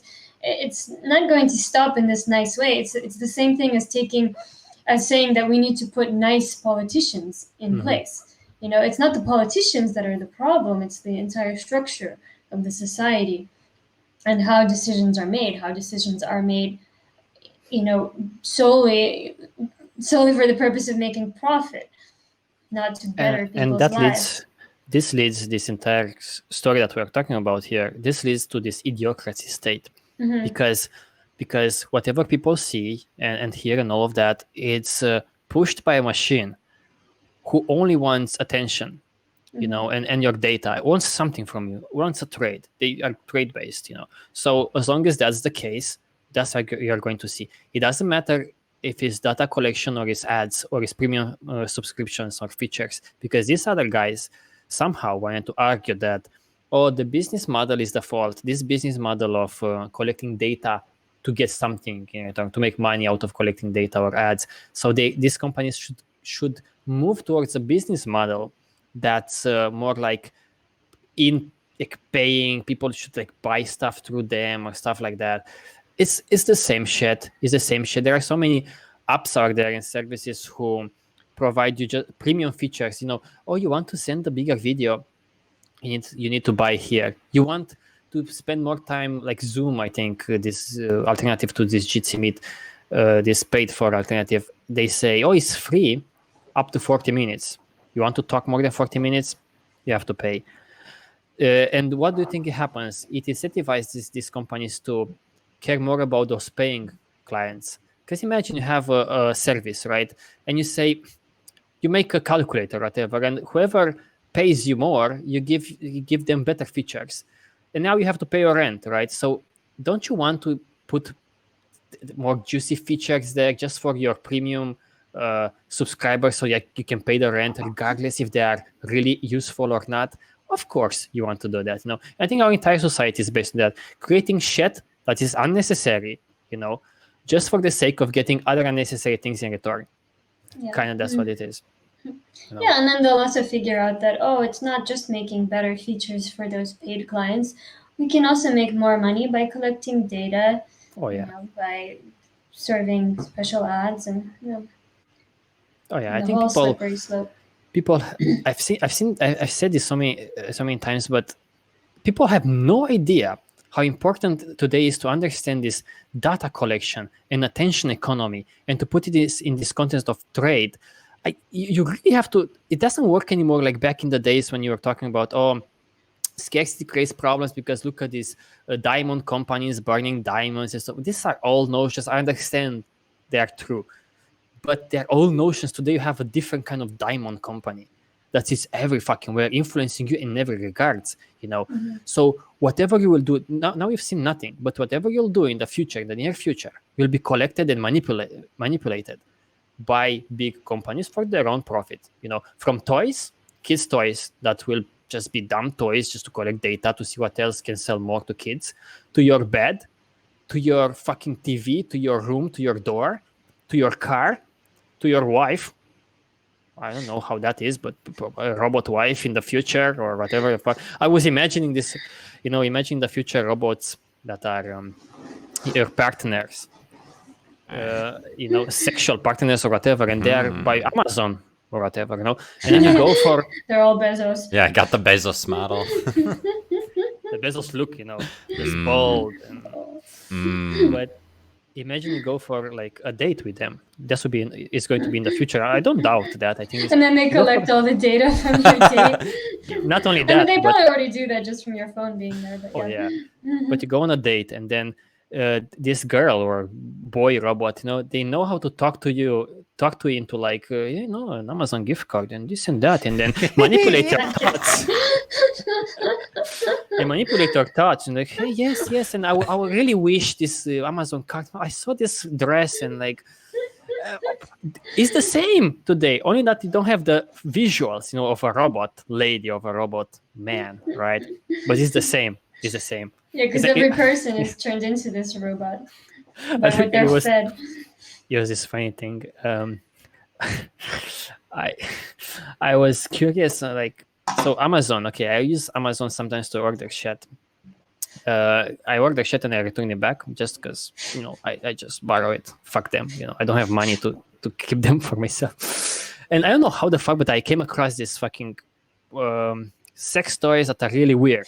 I know. I saw this video with this guy who's like ordering a sex toy that's so expensive. It's made like very heavy. This guy was like struggling to take it out of the box, reviewing sex toys. And I'm like, okay, I'm curious. Like, how much is that? I searched it on Amazon, and I find these sex dolls that they look exactly like women and this and that. And okay, I look through them and I get into all kinds of fucking weird dildos and weird shit, And I'm like, okay, I just fucking stop that shit. It was in a period of time when I was also ordering filming gear for TROM-Jaro to make TROM-Jaro videos. And now Amazon combines the two, right? So it's like probably my profile on Amazon is like I'm a porn movie director who's like looking for cameras and video gear and this pornographic toys. And then I go on fucking Amazon and go fucking the first page I want to order something and I have this fucking dildos promotions and this fucking oh my god, like what the fuck have I done with myself now? Because they pay attention to this motherfucking thing, so much, there is no fucking escape. But that's how it's going to be more and more in your life, the Alexa, Google Home, More dildos. Because it will be it will be a lot more than what you searched on Amazon. It will be like, oh, the bed might know that you didn't sleep well last night, and because you moved around or whatever the fuck, the smart bed, and then you'll be advertised, I don't know, sleeping pills or a special pillow or whatever the fuck. Or a dildo. Or a dildo, help you sleep. Yeah, so that's how Idiocracy gets created. That's what I was about to say. And this world of like data collection and advertisement and attention economy is going to infiltrate our lives more and more and more in the next few decades. Yeah, trades of all forms. It can be also social credits. That's why I don't differentiate them. Yeah. I don't want to put them into a category saying, "Oh, data collection is bad." Well, it's as bad as premium features or things that you have to pay for. It's as bad as those supermarkets that ask you for money. If you don't have the money, they will throw away that food. How is that good? It's the same shit, right? All in all, is getting more and more invasive. And yeah, I'm curious to see where it leads, but I feel like that Idiocracy movie is more of a hint than just a comedy. Idiocracy movie and Venus's atmosphere.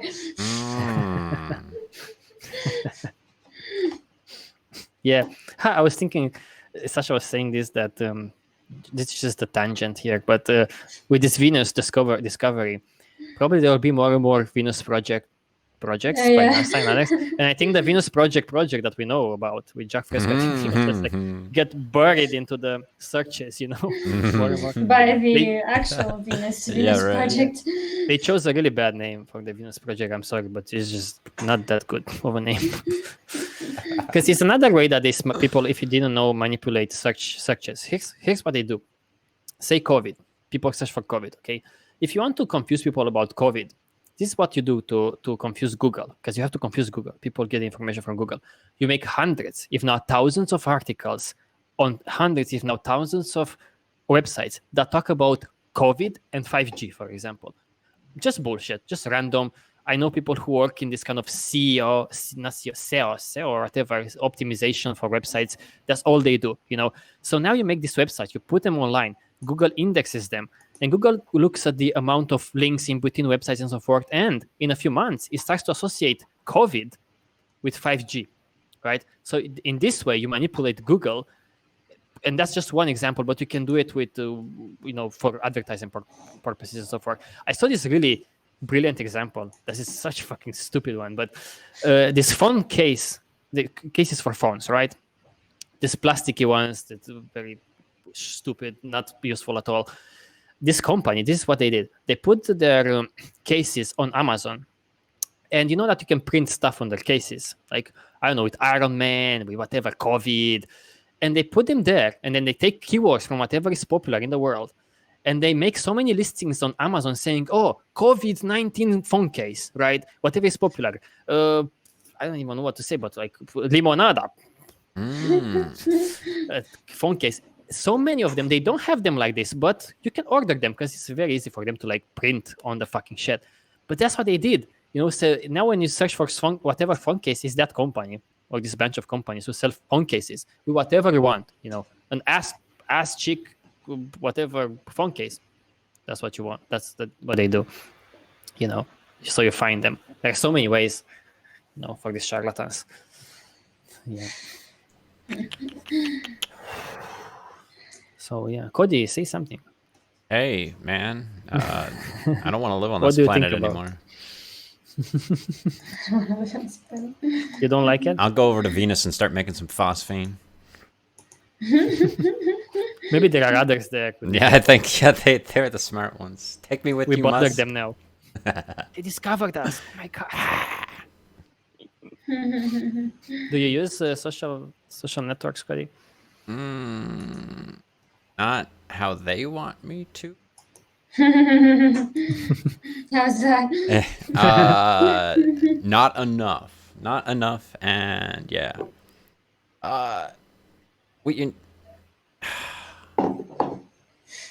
You need to hide yourself. Like if the data thing's an issue, you need to hide yourself in like a bunch of data, so that there's like 5 different TOs, and like which TO is actually looking up dildos, and which TO is actually like into the other thing, right? Okay. Bezos has multiple versions of you, TO. He knows everything. He manipulates all of them. No, he does. Dance, little puppet man. Buy my dildos. For example, for Dima, because he has he makes music. You don't you feel kind of obliged, forced to use these bullshit networks, and how do you deal with that then? Yeah, like without social, if you're artist or any kind of public person, really, you cannot live without social media anymore. I mean, if you're not on social media, you basically it doesn't exist. It's like, I don't even know. I knew just one band, like really punk band, really against the system guys, but which don't have like real recordings, or they're not on social media, they're anywhere, and when they play shows, it's like full of people. But it's like exception from the rules, and they become popular before all this, before the internet. Sure. So they just keep. But yeah, as I said, it's exception. Generally, yeah, you have to use it. You have to put something constantly out there, which we of course don't do. We like in all the projects that I'm doing, and post whatever we have something to post. But that's also doesn't work because people forget about you very easily, and they just stick to those who post like every day or so.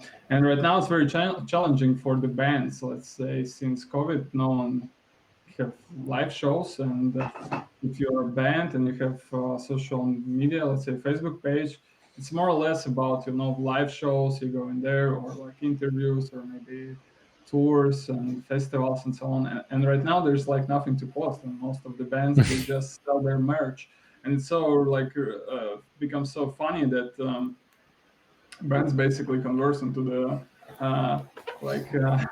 into dress shops, that they're selling a lot of T-shirts, and that's like the main thing. Actually, for the touring bands, for like speak about superstars, but the most of the musicians who tour and who play, they earn money not from the tickets, they earn money from T-shirts. Really, not even CDs anymore. It's like T-shirts, some kind of merch, maybe hoodies and caps or something like that. Yeah, that's funny, but that's how it is. And now they don't have anything left. Like we don't have anything left except like to advertise our T-shirts. So yeah, like with my band don't do this because I find it ridiculously. But yeah, most of the bands they have no options. So that's it's very funny because even the whole understanding of you as a musician, you're valuable. Like the dress you are selling is more valuable than your music in terms of value, in terms of money. Because that's kind of how it's all valued in our society. And, this guy put it very nicely based on what you said in the documentary, saying, I really like how he said, in today's world, a whale is worth more dead than alive. A tree is worth more when it's cut, than when it's alive. A human being is worth more when it's online and it's this data in this vegetative state than in its own life. When it's in front of the computer, it's worth more for this data than just having a nice, good, happy life. I think he put it very well. Yeah, and that's like the other trap when you see a lot of again, like I would say, public persons, the guys who wants to be like visible, artists, I don't know, like whoever who makes something, sportists, and they pretend that they have really exciting life, just posting the content. And the guy who, if you go to his like Facebook page or like Instagram, you will be amazed and like, wow, this guy has such a like amazing life. It seems like he's touring like all around the world. He met all the celebrities, everyone knows him. He's got like a lot into the extreme sports and everything. It's like, wow, what an awesome life. But in reality, when you know him and you spend some time with him, you see how stressed he is. He's got like a shadow on his phone, and he just goes somewhere. He just taking pictures, taking videos, and then okay, this picture I will post next week on Tuesday at 2:00 on Instagram. Okay, done. Next one. And they always like in this kind of mood. They collecting like they're creating footage for them, and with like, and they have this thinking upfront, for like a week or two in advance, and therefore they never really leave. If you post a pic, and that's exactly what I've seen, like on some event, I was with this guy, and he's seen some celebrity came out. It was like meeting for musicians. He runs to him, make a picture with him, and then go back to me and now posting it and saying, "Oh, I'm having really fun time with this guy." He even can't speak English, He even couldn't have a conversation with this guy, and that's how it is. Like when you look from the screen, it seems like the guys have amazing life, but in reality, he's like very stressed and he doesn't have amazing life. Really, it's just like he visits amazing places, but he don't enjoy it. He's seen a lot of amazing people, but he cannot, communicate with them. And that's like what it is about, because it's not important to get like impression. And if he's like famous, brands start to contact you and they want to advertise your shit, their shit. And then you've got some money, you've got some promotion and blah, blah, blah, like that. It's like you're faking your own life in order to kind of fake other people, it's like lie on lies, and that's how it works.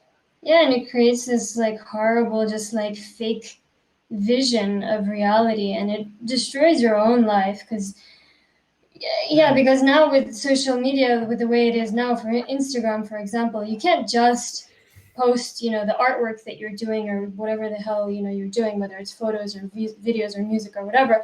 Now you have to post the background story. And I also had this similar experience when I was ice diving with two of my friends in Siberia. And these friends are like photographer and videographer, and they're both kind of on Instagram all the time. One is like making a living trying to through Instagram, basically getting attention through this. And I mean, the entire time, rather than just like enjoying the nature and the beautiful the experience, the guys are filming the whole time and then spending whatever time we have alone like posting these videos and commenting on them. You know, we climbed this like beautiful little mountain, and I was like, look around, and like the guys they don't even have a minute to like just look around and enjoy the view before you know, having to go on the phone like, hey guys, so we just made it up this mountain, talking to nobody, you know, rather than spending time actually enjoying the view, spending time with the people around you. And basically the entire, you know, trip was completely geared towards ads, you know, and then it makes yourself basically a walking advertisement. But isn't like the reason you got there because of the adverts in the first place? Well, I mean, the reason they got there was because of the adverts. Yeah. Well, and because I told them to come there. But yeah, of course, that was the reason we got a ice diving course for free, because it was an advertisement, and the whole thing was an advertisement. But I'm saying it goes beyond, because what was the advertisement? It was a bunch of photos and videos while diving under the ice, right? But what you have to post, or what he had to post on Instagram, wasn't just those photos that we took diving under the ice. It was the whole story of like how the course, you know, the ice diving course, the way that we learned to make a hole in the ice, the way we're getting dressed, the way we're going out at night and eating some food, the way we're going to the banya later. You know, we walk into a banya, it's like a Russian sauna, you know, where everyone's just hanging out and going into the steam room and then coming out, eating some food, drinks, you know, and, you know, you're filming the whole thing. You walk in, you're like, oh, I have to film this, I have to film that. And you're constantly thinking about what I have to share about my personal life. And that ruins the entire experience of your life, of your personal life, you know, because you're not living your life, you're just sharing it the entire time with the audience. So it's... Of course, some will say that it's not naturally or generally not a bad thing to share. You know, you share how you make that hole, you share whatever. Yeah, but to become obsessed with sharing. Yeah, no, I was about to go there. You know, it's not. Yeah, I share some photos of whatever I'm doing. Maybe I'm educating people and so forth. The problem is that in today's world, they do them on these platforms who are extremely incentivized to keep you there. And because of that, you know, it's one example with Snapchat, I think, where if you didn't send a message if you send a message to your friend every day, you get some points, you know, and if you miss one day, you're going to reset all of the points. Like you missed one day, bye-bye, you know. Same on more indirectly though on Instagram or Facebook, because if you don't post, you know that people your posts don't reach the audience anymore. You know, so you get trapped in this thing of like, okay, I need to do it non-stop. You know, I need to do it non-stop. And it's constantly in your head. You know, what I'm gonna video, what I'm going to post. Yeah, like my friend was like apologizing to these people on Instagram, whoever the fuck is watching it. They're like, "Oh, sorry, I haven't posted in the last few hours." You know, like not even a day has gone by since he's posted last. Like I'm like, who are you apologizing to? Like, Jesus Christ. Yeah. Yeah, so it destroys your life, I think. And, you know, I tried it at one point too, because, you know, I'm making a blog, Big World, Small Sasha. You know, I have fucking, I don't know, thousands of photos from all over the world. And, you know, I wanted to share my blog. So I started also making posts on Instagram and everything. And then I realized that it just takes so much time. And I don't know, I would rather live my life. I would rather like nobody read my blogs and be able to enjoy my life, do what I want to do. And rather than waste my entire life trying to impress other people, I don't know, get attention from other people for the sake that, oh, maybe somebody will read some of my blogs or my book or what. So I don't know. Yeah. And I wanted to mention that, you know, when we talk about this kind of alternatives like Mastodon or PeerTube and so forth, of course, they are great in terms of, look, there can be alternatives that they have no incentive like these other ones have. But in this society where everything is based on this obsession of like, I need to trade this to get this, trade this and get that, and so forth. This guy that is Sasha's friend, even if it was a different platform, you know, because he is incentivized to get more attention, to get something out of that, you know, with his photos, because his life, he needs to buy some stuff or he wants to go someplace. he will use any other platform that is there. So it's not only the platform, it's the society that we are into that makes us want to sell ourselves. We need to sell ourselves in order to survive, So regardless, yes, it's true, these platforms are pushing this so much more. They are crazy because that's the entire business model of there. But don't get fooled to think that, if I use Mastodon now, it will be such a great world. People will abuse Mastodon too, So keep that in mind. You need to change a lot more in our society than just these tools. Change the tools, but educate people what's wrong with our society, I would say. That would be my approach. Because like you said, it's all right if you want to take photos, of your experience and then share them, But if that's all you want, is, I had a great experience, I want to share them with my friends or my family and whatever, I don't see anything wrong with that. I've done that for years, But it's when this sharing isn't just to share the photos, but it's because you want to get something else out of it. You need a trade. You need these companies to notice you so that you can get money or whatever else. That's when it becomes ruined, and that's when it ruins your life, basically, because you become, this toy for these companies, or you need to constantly post and you need to constantly please and constantly get more attention. So. Obsession will get you far too. If you're obsessed with just share photos and so forth, let's say no trades, nothing like that, just I'm obsessed with my life. Yes, there are cases like that. But like in this documentary was pointing out, you can take a case study, conspiracy theories. If you look at conspiracy theories, and there's another documentary that will be posted on video on it, it's called After the Truth or something like that. If you take conspiracy theories, they don't spread because these lunatics want to tell you, the earth is flat, this and that. No, mostly they spread through to people who have a big following, who grow this following based on trades. Maybe they sell shit to their people. They get more money, then invest into ads, make these ideas more and more well-known. That's how they spread, It is rare, I think, that just out of passion, these things are made popular, these conspiracy theories often, and they're shocking that in many examples in that documentary, often comes from people like Alex Jones. This Alex Jones is this big fucking influencer of conspiracy theories. He has such a big following, and he probably invests so much into ads to promote his bullshitness, right? And that's how it usually happens. So when people may argue that, no, you know what, we are like that, we humans, we want for people to see our photos and our videos. Okay, maybe in the society we became like that, but passion and obsession will get you not as far as these fucking businesses, because it's a business when you're an influencer, So that's something you should keep in mind.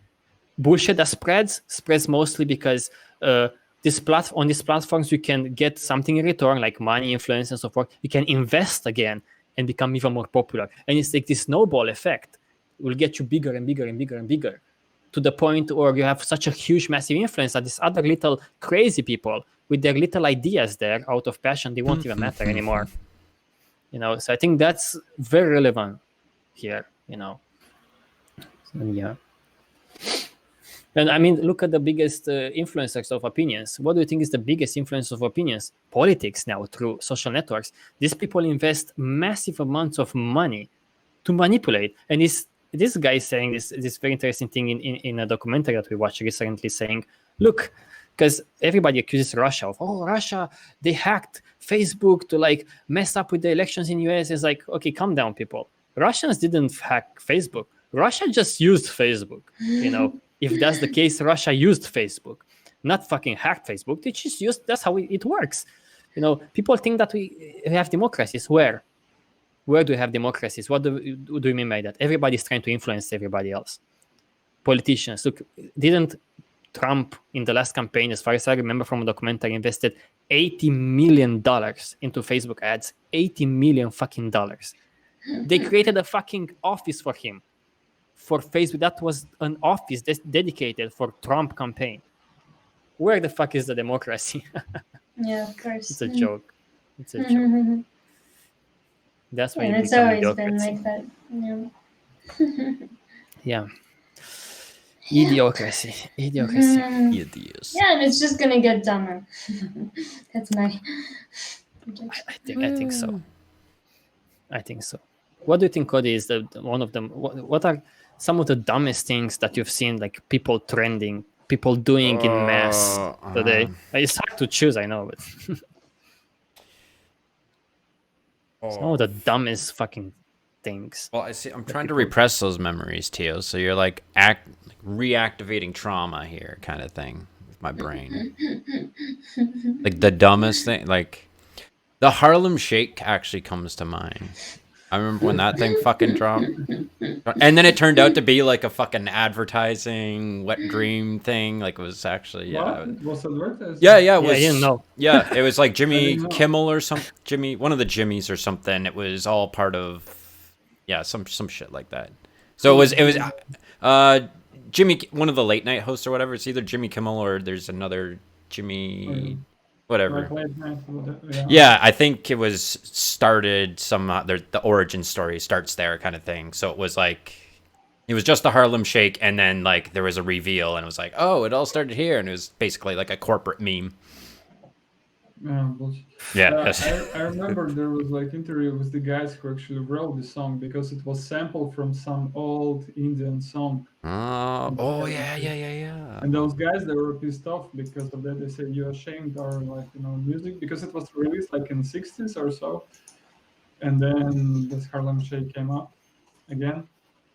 And those guys, they were very kind of upset about this. Like, what happened? They wasn't happy at all. Yeah, I didn't know. Because it's like understandable. Imagine you like Theo, you made like a documentary, and after 40 years, somebody will will do some bullshit with it. Will take some part of it, and will just loop, and people will just dance or do some like weird stuff about it. Completely like reverse their idea all around. Yeah, and if you want to really see it, I wanted to mention, I asked the same question for me that I asked for Cody. I think it's one great example today is TikTok. If you really want to see mass stupidity, just go on TikTok.com or whatever. I haven't seen this fucking bullshit. It's just crazy. I've seen these videos of people impersonating dead people, like, oh, I am Holocaust victims. I died in a Holocaust, and she's like crying, and it's like this weird music on the background, hundreds of thousands of views and likes. I died, and it's so sad, and that's it. It's like, what the fuck is this? I died in a car crash, Oh my god! It's like, what the fuck are these people doing? With millions and millions of views. I know this was the same retardation, maybe in all human history, but I think now it's so amplified that influences pretty much anyone everywhere. So it's like, no difference. Yes. Like, No, go on. I wanted to mention this in the Idiocracy. It's this scene when the president, I think, he starts to sing these popular songs or something. He was singing this documentary in this movie, and seeing a president, singing these popular songs just to get views, it seems ridiculous. But then I saw this documentary real documentary from Philippines. And it was this dude who was in charge of the military or something, the police, that he was killing people, these drug lords and so forth. And now he was wanting to be a mayor in this big town. And one of this campaign was to go and on a stage, he wanted to become a mayor and sing these popular stupid songs, like, I don't know, from Titanic or from like Britney Spears. And he was serious. You should see those videos. The documentary is called 1,000 Cuts. You should watch that to see media influence in Philippines. He sings. Everybody was like looking awkward, but this guy is like having his bitches around, and all of these people like applauding. Oh, it's so great, senor. It's a perfect example of how it's not far away from Idiocracy. So watch that 1,000 Cuts. Neither is the Philippine president. Oh, Duterte. yeah. Same with the U.S. president. Same with many leaders. I think Brazilian too is not that far. Yeah, wasn't in the documentary is this pop singer girl who's supporting this president, this Duterte. Mm-hmm. But she was doing concerts, and in the concerts she was saying, yeah, now you should vote for President Duterte and this, and then it was quite successful. But then at one point she's like, what if I also try to become the president or whatever the fuck, the vice president. And she tries to, and she had some chances here and there, but I'm like, what the fuck? It's like, yeah, I sing songs, and now what about, running the world? Because, it's not far away from that. Of course. Well, yeah, I mean, if Trump can do it, how hard can it be? Oh, Yeah. Yeah. People will watch us and be like, oh, yeah, you're so smart. Everybody, you talk about for being idiots. You guys are so fucking smart. Look at you now. Maybe we are also idiots. Okay. We are all idiots, and we are die of idiocracy. And that's that. Maybe we're just wasting our life. We should make some likes and shares, more shareable content, more impressive photos. Oh, yeah. Why are you doing this to you? Really, no one watches. Yeah. Yeah, there you are very much right, my friend. No one watches it. You're very much right. You should cut like our live stream on 15 seconds and start. Yeah, and then post it on there. Oh my god, imagine that shit to do that. And TikTok. Yeah, TikTok, of course. I was impressed by this guy called Bill Nye, the science guy. I saw a documentary about him, and he's an educator, a science educator. And after I watched the documentary, Sasha, because he was trying so hard on social platforms for being cool again. He's in his 60s, 70s. And I'm like, is the guy on TikTok now? And I'm searching for this guy on TikTok. And yeah, he's on TikTok. He's like a few million views.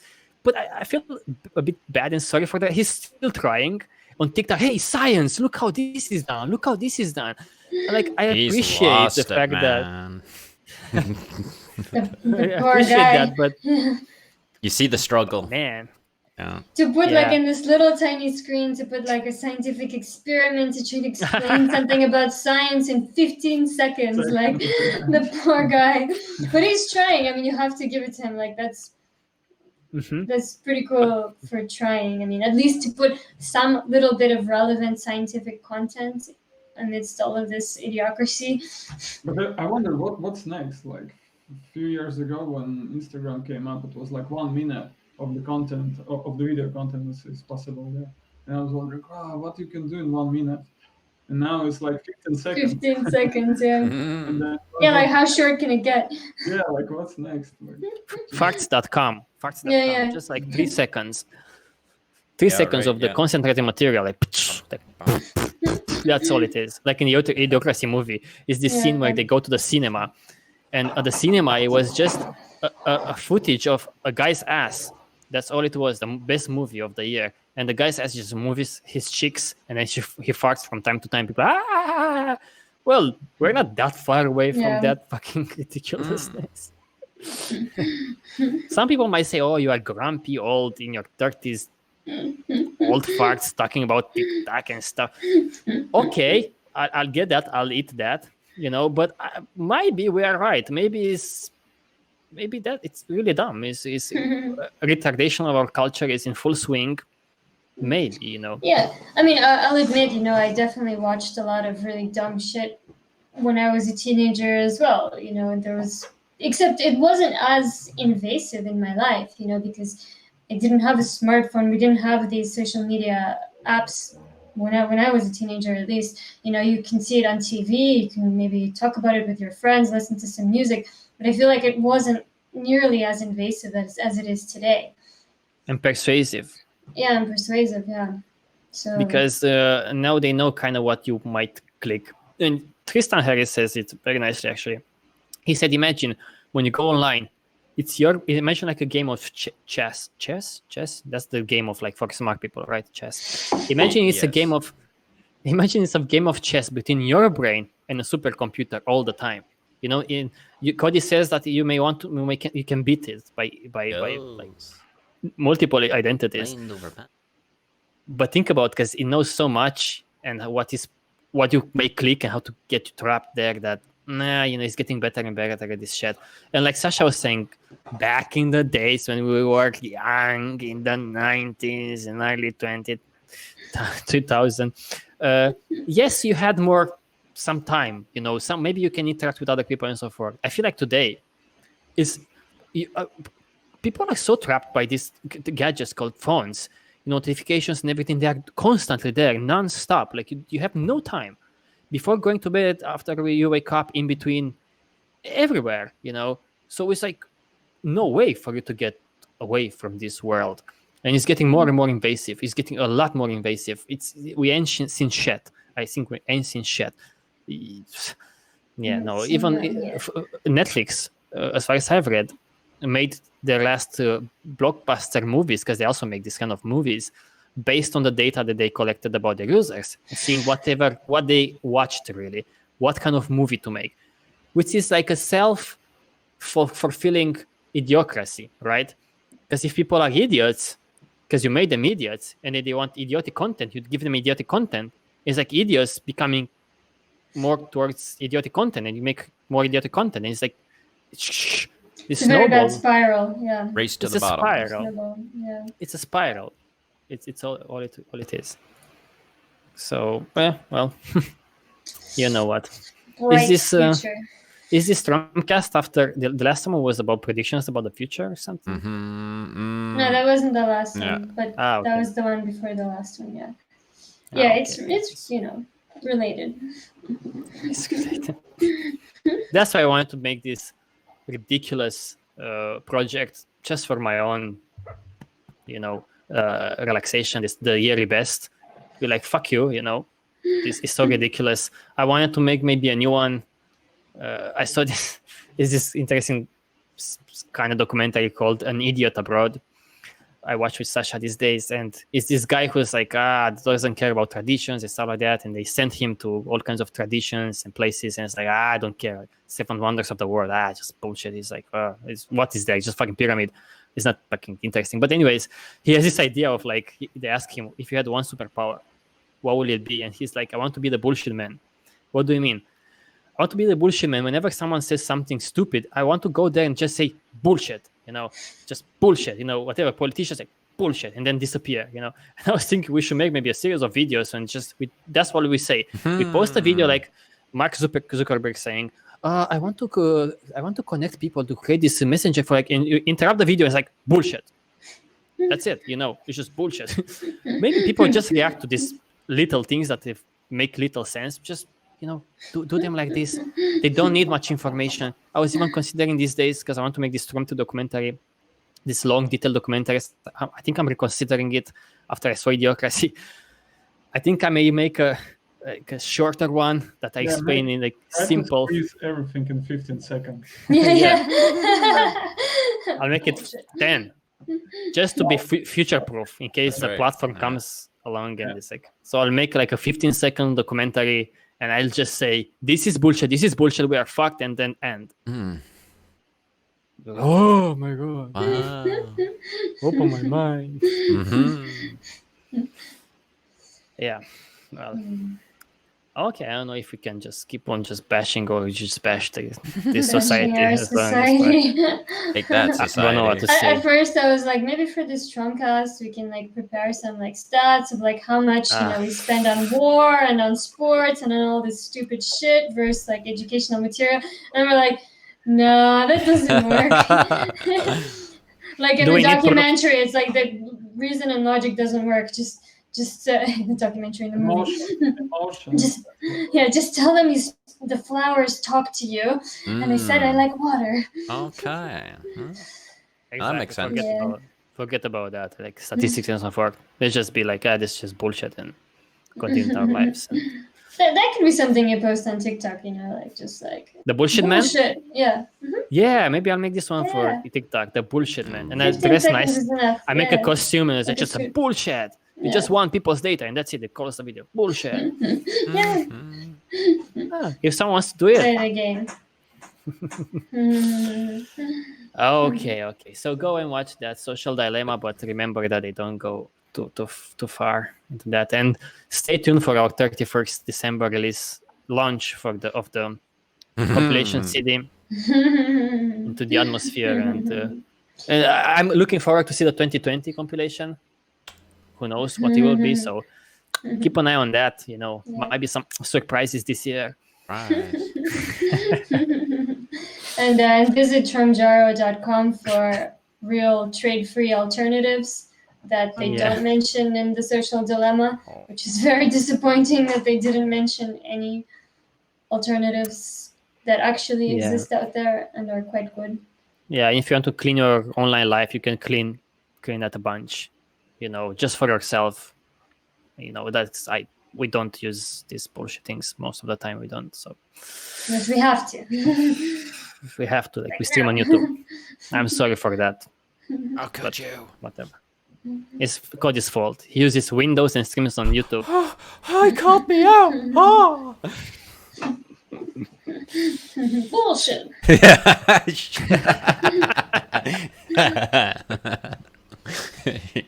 Now let's go back to our normal lives. Okay. Keep on making our stuff. And again, if after this TROM-Cast, if you think we're not idiots, if you still think that, if you want to donate to support this project, I sure no one will, but whatever, go to tromsite.com/donate. Maybe you think that we do some interesting stuff here. If not, you don't donate, and that's it. It will go towards a documentary. Yeah. I'll make a documentary campaign very soon. So we'll see about that, how it goes. But I'm a bit, you get a bit, of course, your motivation. When you see this bullshit society, sometimes it's like, oh my God, should I struggle? Should I really struggle? I'll see. Maybe I'll just do the bullshit man and just get a job. Fuck it. Be like a dolphin trainer or something. Okay, we'll see you next time with another TROM-Cast. Okay, guys. All right. So, see you. Okay, see you. Bye.